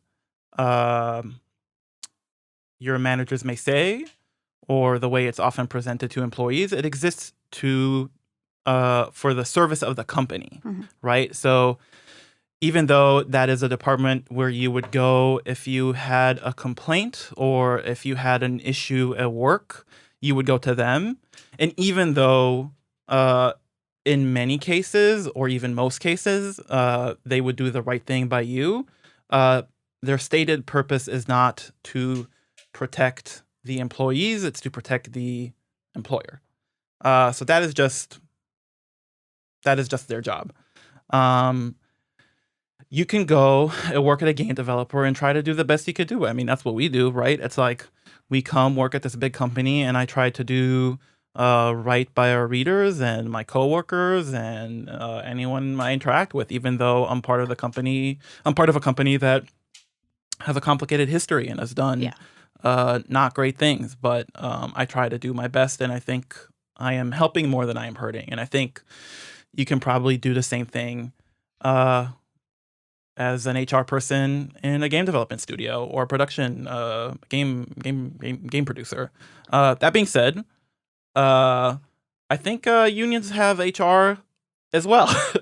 I believe, no, for real. Like I believe that our guild, the Writers Guild of America East, I mean, they're a small company and they have HR. You can go do HR for them if you want to be like, a completely union forward. Yeah. Yeah.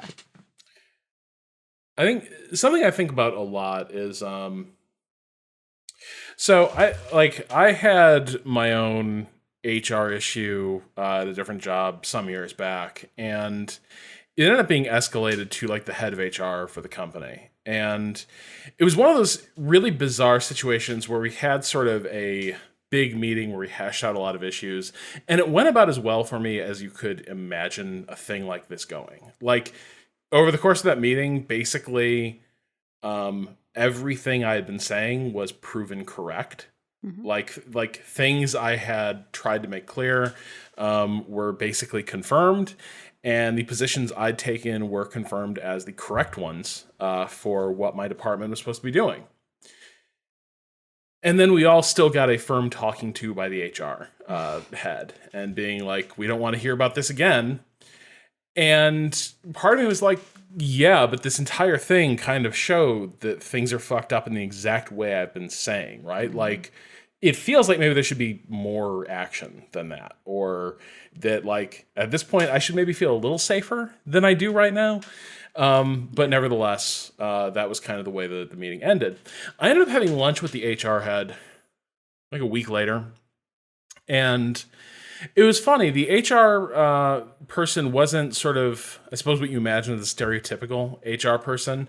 He was a worker, had come from a lot of blue-collar jobs, and he and I shared actually a lot of similar things in our background. He had basically worked on assembly lines in sort of like dangerous engineering workplaces, and he was sort of joking with me about like, dude, the shit I deal with here is nothing. I worked at places where like dudes would get pissed off at each other and like throw a 20-pound wrench at each other. Like shit like that would happen. That's my context. And so the guy understood the perspective that workers had. Like, he was, until he took this job, one of us, right?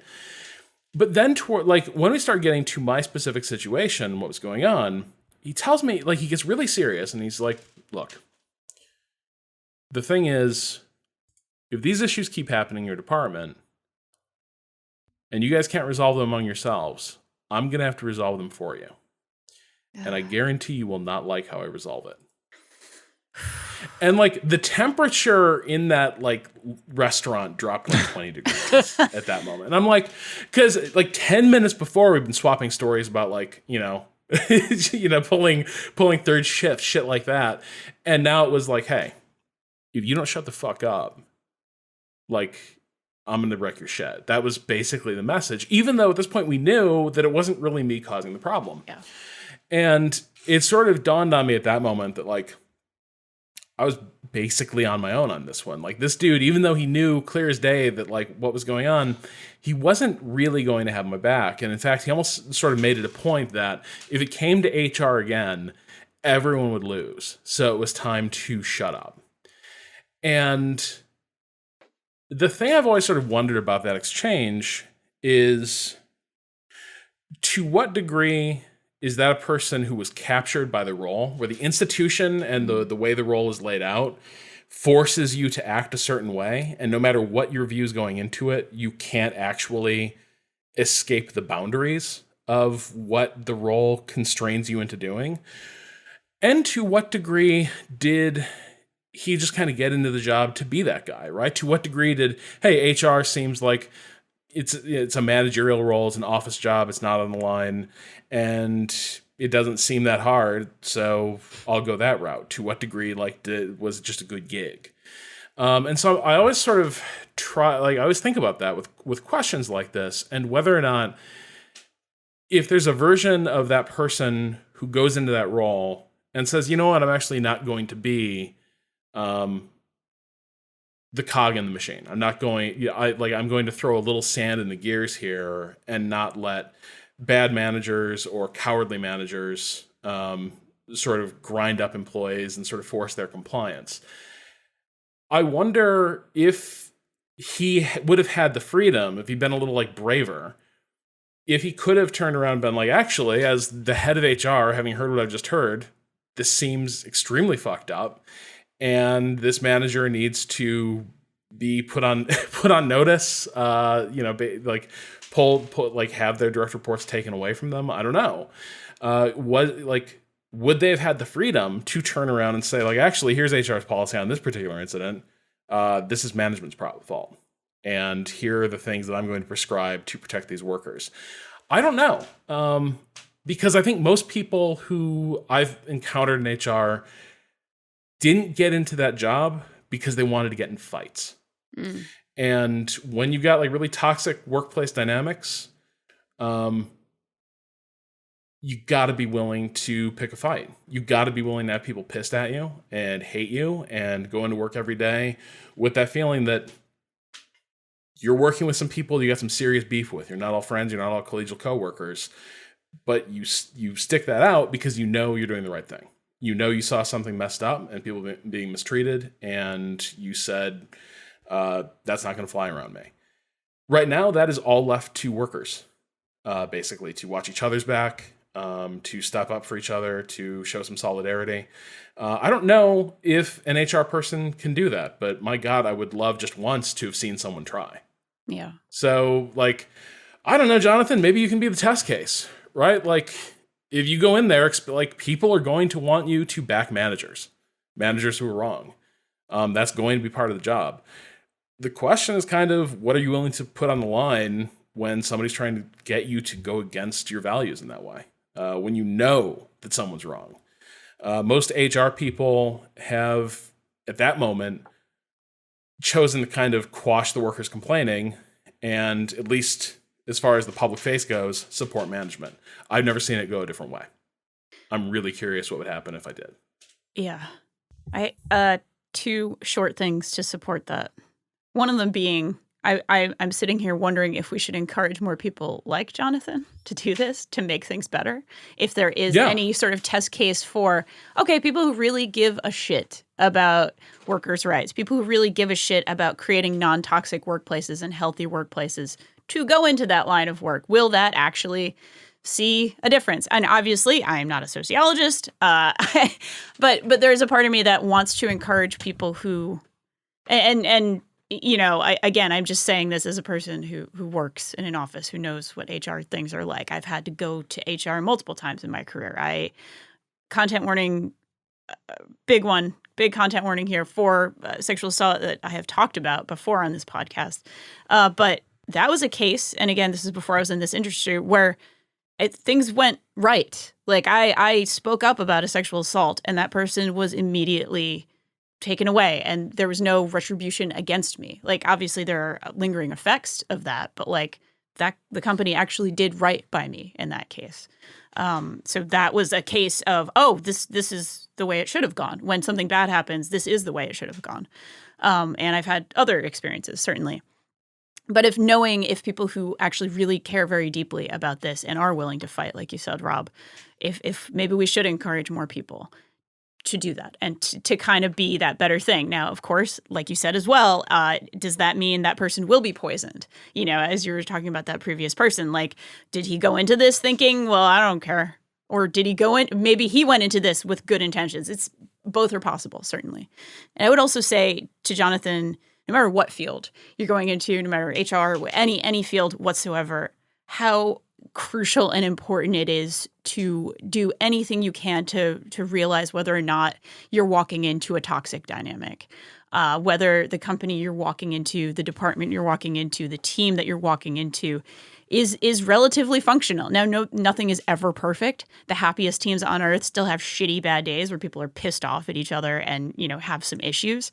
But are you walking into a team that is fundamentally respectful and will be something that you can work with? I think about jobs and relationships the same way, which is, does your baggage line up? It's not like the happy feelings and the good days that line up perfectly. It's, does your bullshit and your baggage and your hangups and your basically the things you can't deal with, like I can't deal with this. Does that line up with that team? Because the things that are like, oh, that annoys me a little, but I'll be okay. If those line up, you're going to be fine. But if your absolute breaking points, your baggage, your bullshit does not line up with that, then you're going to have a very bad time. So yeah, if there's any possible way of talking around or whatever it is that you do in your industry to kind of figure out what the environment is like, read reviews, read everything you can, get every little piece of information you can about the people you'd be working with. I recommend that to everyone on Earth, no matter what sort of industry you're going into. Again, that's also coming from a position of privilege because the types of jobs that people talk about the company might not be every type of job, right? But for this type of office work, you may be able to read some Glassdoor reviews. You may be able to talk to people. You may be able to kind of at least find somewhat about the vibe before going in. All right. Last email here. Y'all have to think about this one. This comes from Riley. The other day, my coworker asked me the question, what are your bottom 3 fast food joints of all time? Just the absolute worst, would not eat under any circumstances. Posed this question on Twitter, got a bit of a response, so my next goal was to take a note of answers and put it in a chart. That made me realize I now have a group-seated bracket of 48 contenders for the worst fast food. So here you have it, the bracket. My real question, what is the worst fast food of all time? Arby's. Damn. When's the last time you had Not Arby's? even. So No bad. chance That I was had so it. ready. Arby's, just trash. You're trash. Arby's is trash. Wow. I love it. Strong feelings. You can dress up trash, but Rob, still trash. You looked at Arby's recently? Still looks like trash. Is it really worse than Some Long of it looks John kind of Silver's, good ever though? since they got the meats. Like ever since Wait. they had the meat, I'm like, that looks good. That's meat. We have the meat. Oh, I'm good, Arby's. I'm good. What the fuck is a Brahms? wait, where's this chart? Let me see this It's chart. in podcast. Thank you. I had Taco Bell for the first time last week. What? What? Yeah. I've never and had what it. did you think? So here's the thing. I got it, I would say, a friend, my wife met with some friends, and they were like, we ordered, like, I don't know, way too much Taco Bell. So I'm bringing some home because I know you've never had some, so I want you to try it. So I would say I got it like 20 minutes, 30 minutes after it was like, after they got it. And Already off to a bad start. Yeah, Oh, boy. that's, Oh, boy. I don't want to eat that. It's bad. It's like, What was it? it was just a million tacos. Every kind Just of a taco. regular ass taco? There were hard shell tacos. Uh-huh. There was the Doritos taco, and there were soft tacos. Did you have the Doritos taco? I did have it. Was the bottom melted in Yep. because it had been 30? Yes. That's the thing about those hard shell tacos at Taco Bell. You got to eat them quick or else the bottom will melt right off. I would say a bag of Doritos is better than anything that Taco Bell can serve you, is my position. Wholeheartedly disagree. As a person who had Taco Bell for dinner literally last night while watching the Nintendo Direct, there are good things you can get from there that are specific to Taco Bell. What is the order, please tell me? Okay, I've said this out on Twitter before. It's a huge order because I only ever Please. get Taco Bell like 3 times Once a a week. year. It's a cheesy gordita crunch with a fiery Doritos Loco taco in it. Okay. Yeah. A Crunchwrap Supreme and a Burrito Supreme. The thing about Taco Bell is that it's not good Mexican food. It's good Taco Bell. It has a very specific cheesy. Yeah. Wow, what What tautological just- nonsense is this? No, I agree. Exactly. I agree. Judged by the standard of this one, like No. if we Judged lived by- in Demolition Man, and this was the only restaurant that existed. Was it good? No. Well, I mean, what I mean to say by that is that it is good, removed from some sort of classification that it isn't Mexican food. Yeah. Right? Like it's not fucking Mexican food, but it is food and it tastes good. Certain parts of it taste good in a shitty way, right? It's not like Mexican gourmet. adjacent? I guess. I don't fucking know. No, it's Taco Bell. I don't think it's not Mexican that, inspired. Not even. There's tortillas, I guess, but the reason that the cheesy Increasingly gordita not. crunch is good is because they put Doritos and cheese next to some meat. Like, Meat. yeah, 3/4 quotes. soy product. yeah.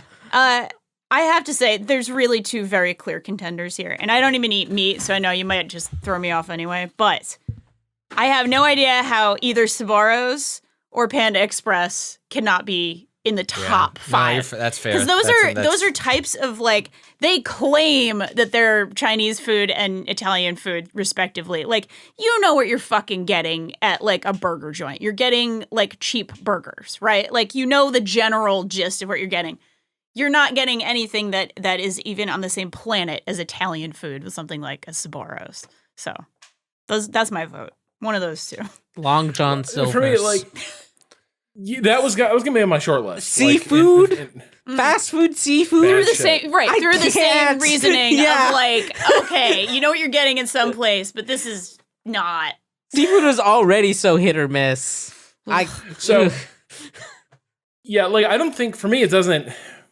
There's no type of.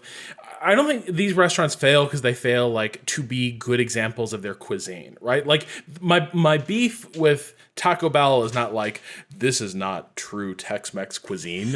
That's not. It's just bad. It's just bad. I'm not comparing it to Oh, it's like so the good good. burrito joint. It's just okay. I hard disagree. Taco Bell, the deadly premonition of food. Truly, truly. Whatever you got to Sbarro's- convince yourself. Every Sbarro's I've Fucking encountered is episode like title.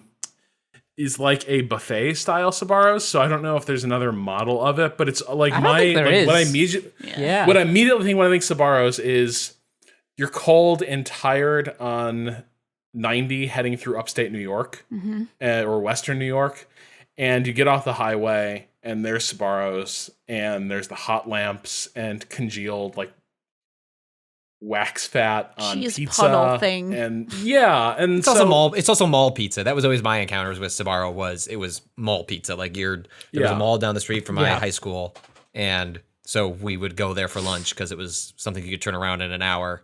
And you want a pizza? Okay. Have you ever had the pasta Sbarro's there? got Sbarro's what you the need. mall. Have you ever eaten the pasta? No, at absolutely Sbarro's? not. Even in my my dirtbag high school self knew better than to eat the mastacholi from Sbarro. One day when I was very hungover at my grad school job, back when I used to drink, not that I drink that much, but still, I was very, very hungover working in the video lab at grad school. And I went over to the like crappy food court next to Emerson College and I ordered the pasta from Sbarro's. But that's what it's there for. Like, look, well, you know, I'm not gonna sit in here and like defend Sbarro necessarily, but it exists. Like, the food like that exists for moments like that, where it's like, look, I just need you to get in there and suck some shit up. Do something. Like, I don't need you to be good. Do something. I just need you to just get in there and like take care of business. I have I threatened myself with this. Is that me and my friend Luke, we have a tradition of like I like pulling up like food apps and just saying like, what's just the worst thing that you could order? Just like I just want to see the options. And so we would order like, and I feel like pizza has like a pretty high floor. Like even the worst pizza is often at least like it's edible. Like Yeah. you didn't enjoy it, but like It works. it's like you can muddle through it in a way that doesn't work for other types of food. And so we would just get deep enjoyment out of like ordering pizza from like the weirdest places that had no promise of being any good. This was Clown Pizza was the place we would do it from in Chicago. The pizzas were enormous and not any good and often cold. But you got to say, hey, everyone, I brought some Clown Pizza. And the one I've been threatening to myself was like, hey, next time Katie's out of town and my wife's out of town in 2 weeks, so maybe I can make good on this, is I noticed in like Seamless or whatever, one of the apps, like, you know who also delivers fast food pizza? Chuck E. Cheese does. Chuck E. Cheese will send you a pizza. And you know what? I want to find out what delivery Chuck E. Cheese is like. Yeah. Get some of that rat cheese. Good. Yo, why the fuck You is just like, sit there, bring up the YouTube of like the animatronics playing music, and like It's like you're really I don't have it there. somewhere. I took my daughter to Chuck E. Cheese like 6 months ago because it's right next to a place that we frequent, and it's actually like it's like a very like the value proposition on the cards like to play the arcade games to get tickets is very good because you can get like a 30-minute hour card for like, you know, $15-20, and most places like a GameWorks or Dave & Buster's, they don't let you just like go up and down the row and like scan. There's like a cooldown on the card. Chuck E. Cheese gives no fucks. Like my wife is running across, scanning something, gives it back to me. I'm scanning something. I'm scanning the soccer ball thing for my daughter to kick. We're just like, we're gonna get her something, and we're just doing this in 30 minutes or less. And they don't have the animatronics anymore. But then like once every half an hour, I don't know what the characters' names were, but like, you know, the rat comes out and he That's he dances. Chucky. Yeah. Is that Chucky? Yeah. Okay, so he comes out, he dances, and he throws His name tickets is in. on the ran on building. the side. I don't know who the fuck this guy is. Cheese to you. I thought maybe the mythology has changed since then. I haven't looked up at the Wikipedia page. I don't know how, the Gears 5 of Chuck E. Cheese's. Little Caesars on this list. That's some bad pizza. Like, why the fuck is Pret a Manger on here? That's a little much. No. So here's the thing.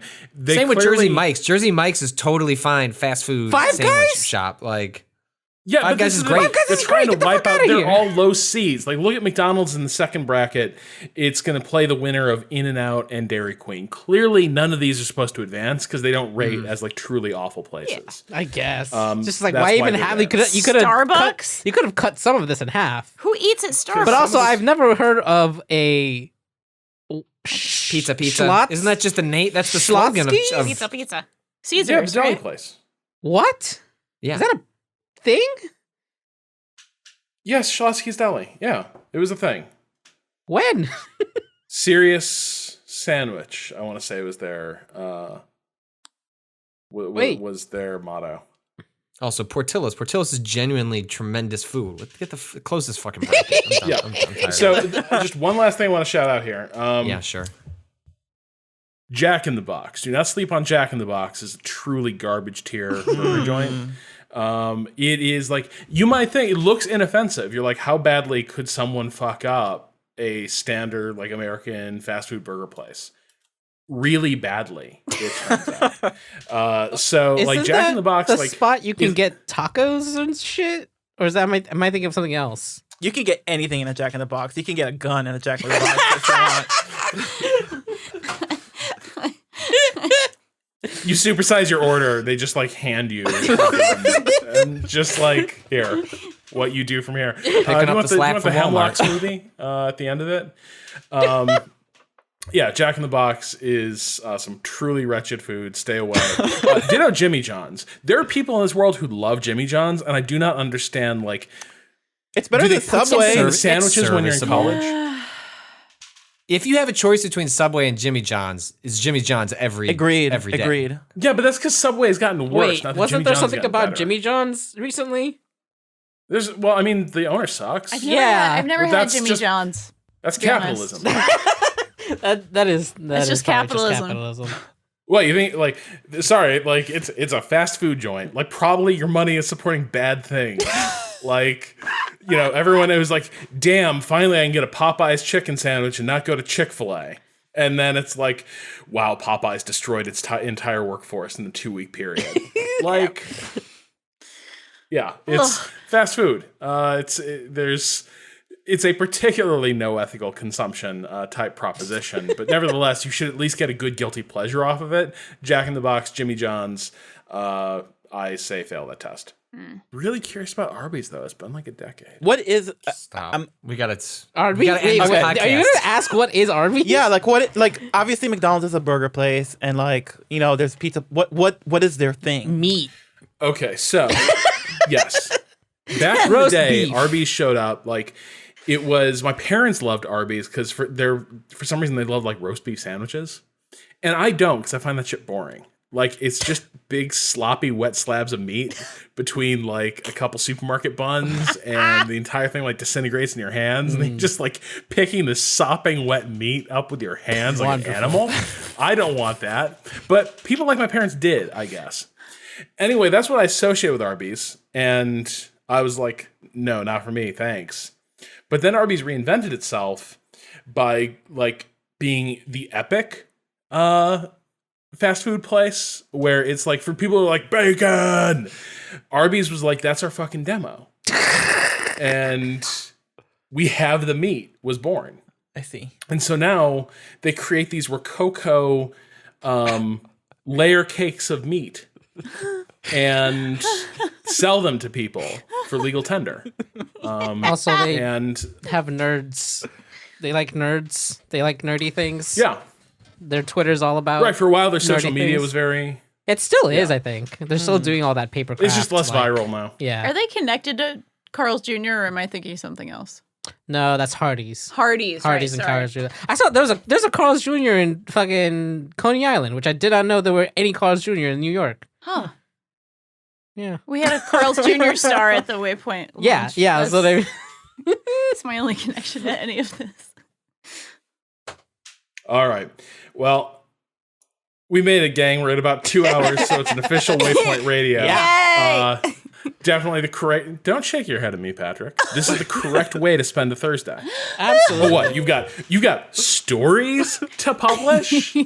We have editorial output we need to worry about. I think not, my friend. We have lunch to eat. It's the world Two? perhaps When at did one of that many of these happen? fine establishments. Honestly, yeah, this was instructive for all of us, I think, going into the lunch hour. I've gotten all hands to pretend to attend. Yep, oh shit! Is that 4 p.m. 4 p.m. Yeah. God damn it? All Can right. I do that tailgating at Soldier Field? Yeah. Yeah, you can Where are you gonna absolutely be do at? it. Don't worry about it. Excuse me? I'm gonna nothing. tailgate the all hands. That's because That's it. I'm all in on Vice, baby. Just Drink like up. woo! It's like 3:00. I'm like, damn, the all hands is an hour. Gotta get Hey, ready. pass me those brats.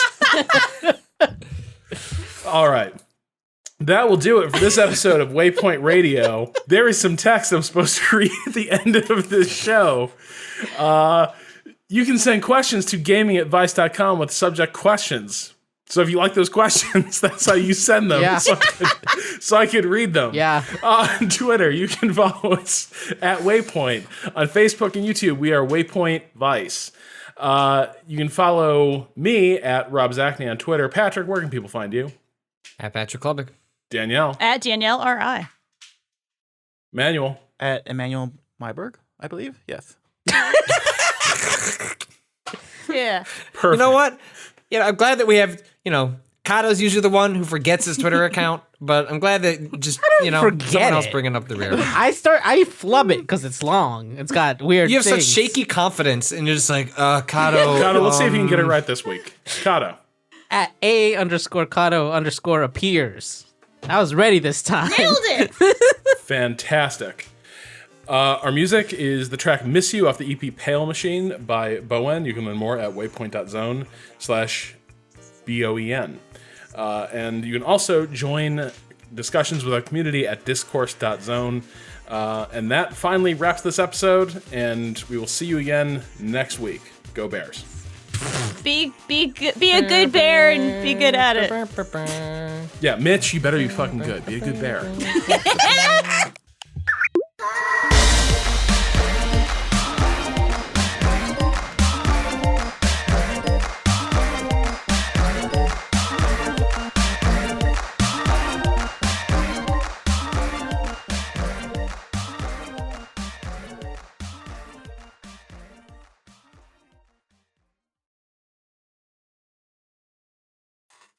He's not going to be good. Stop it, Rob. Stop it. He hasn't played. He didn't practice. Rob, he can throw left. We can always go. That's true. That's just a conspiracy theory. All right. Good show, everybody. That was very Thanks, fun. Manuel. Thanks for hanging out. I know that's a big chunk of your day, so Anytime. appreciate it. Thanks for giving us the gears. Oh, this is from Cado. Oh, I guess I was just gesturing with this, but I meant your gears conversation. Thank Thank you for your gear thoughts. Gear thoughts. Of course. All right, thanks, y'all. guys. Bye. Bye. Sorry, let me just get this up. Whoa. Sorry, I didn't have it up. It's okay. Not your fault. Did Cado have it up? Time that is. It's We got up to now. clap. Oh. All right, let's do 50. Okay.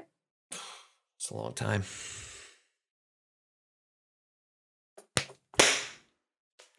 So that's so bad. It's okay. Cado forgot how to clap anyway. Oh, I can't clap. I love when Cado started arguing with the ad copy I was reading. Yeah. He was just like, wait, What what? is it? Hold on. Arrow! Where's the Mountain Dew? I literally hadn't realized that you had started the ad read. I like to keep I thought you were just giving your Patrick ad is too background. long. Your ad is too long. And then he's like, hey, can we go down a Wikipedia hole for 5 minutes? good. Look, you never know when things are going to start because the way I run things is we keep it loose, we keep it active, we Yeah. keep it a little improvisational. Hey, Internet, how's it going? It's Friday, September 5th, 2019. See, there You're you go. listening to Waypoint Radio, episode 261. I'm your host, Rob Zacny, filling in for Austin Walker, who is Cado, what are on you paid vacation. for? Figure it out. Joining me this Friday is, you just heard him interrupting me.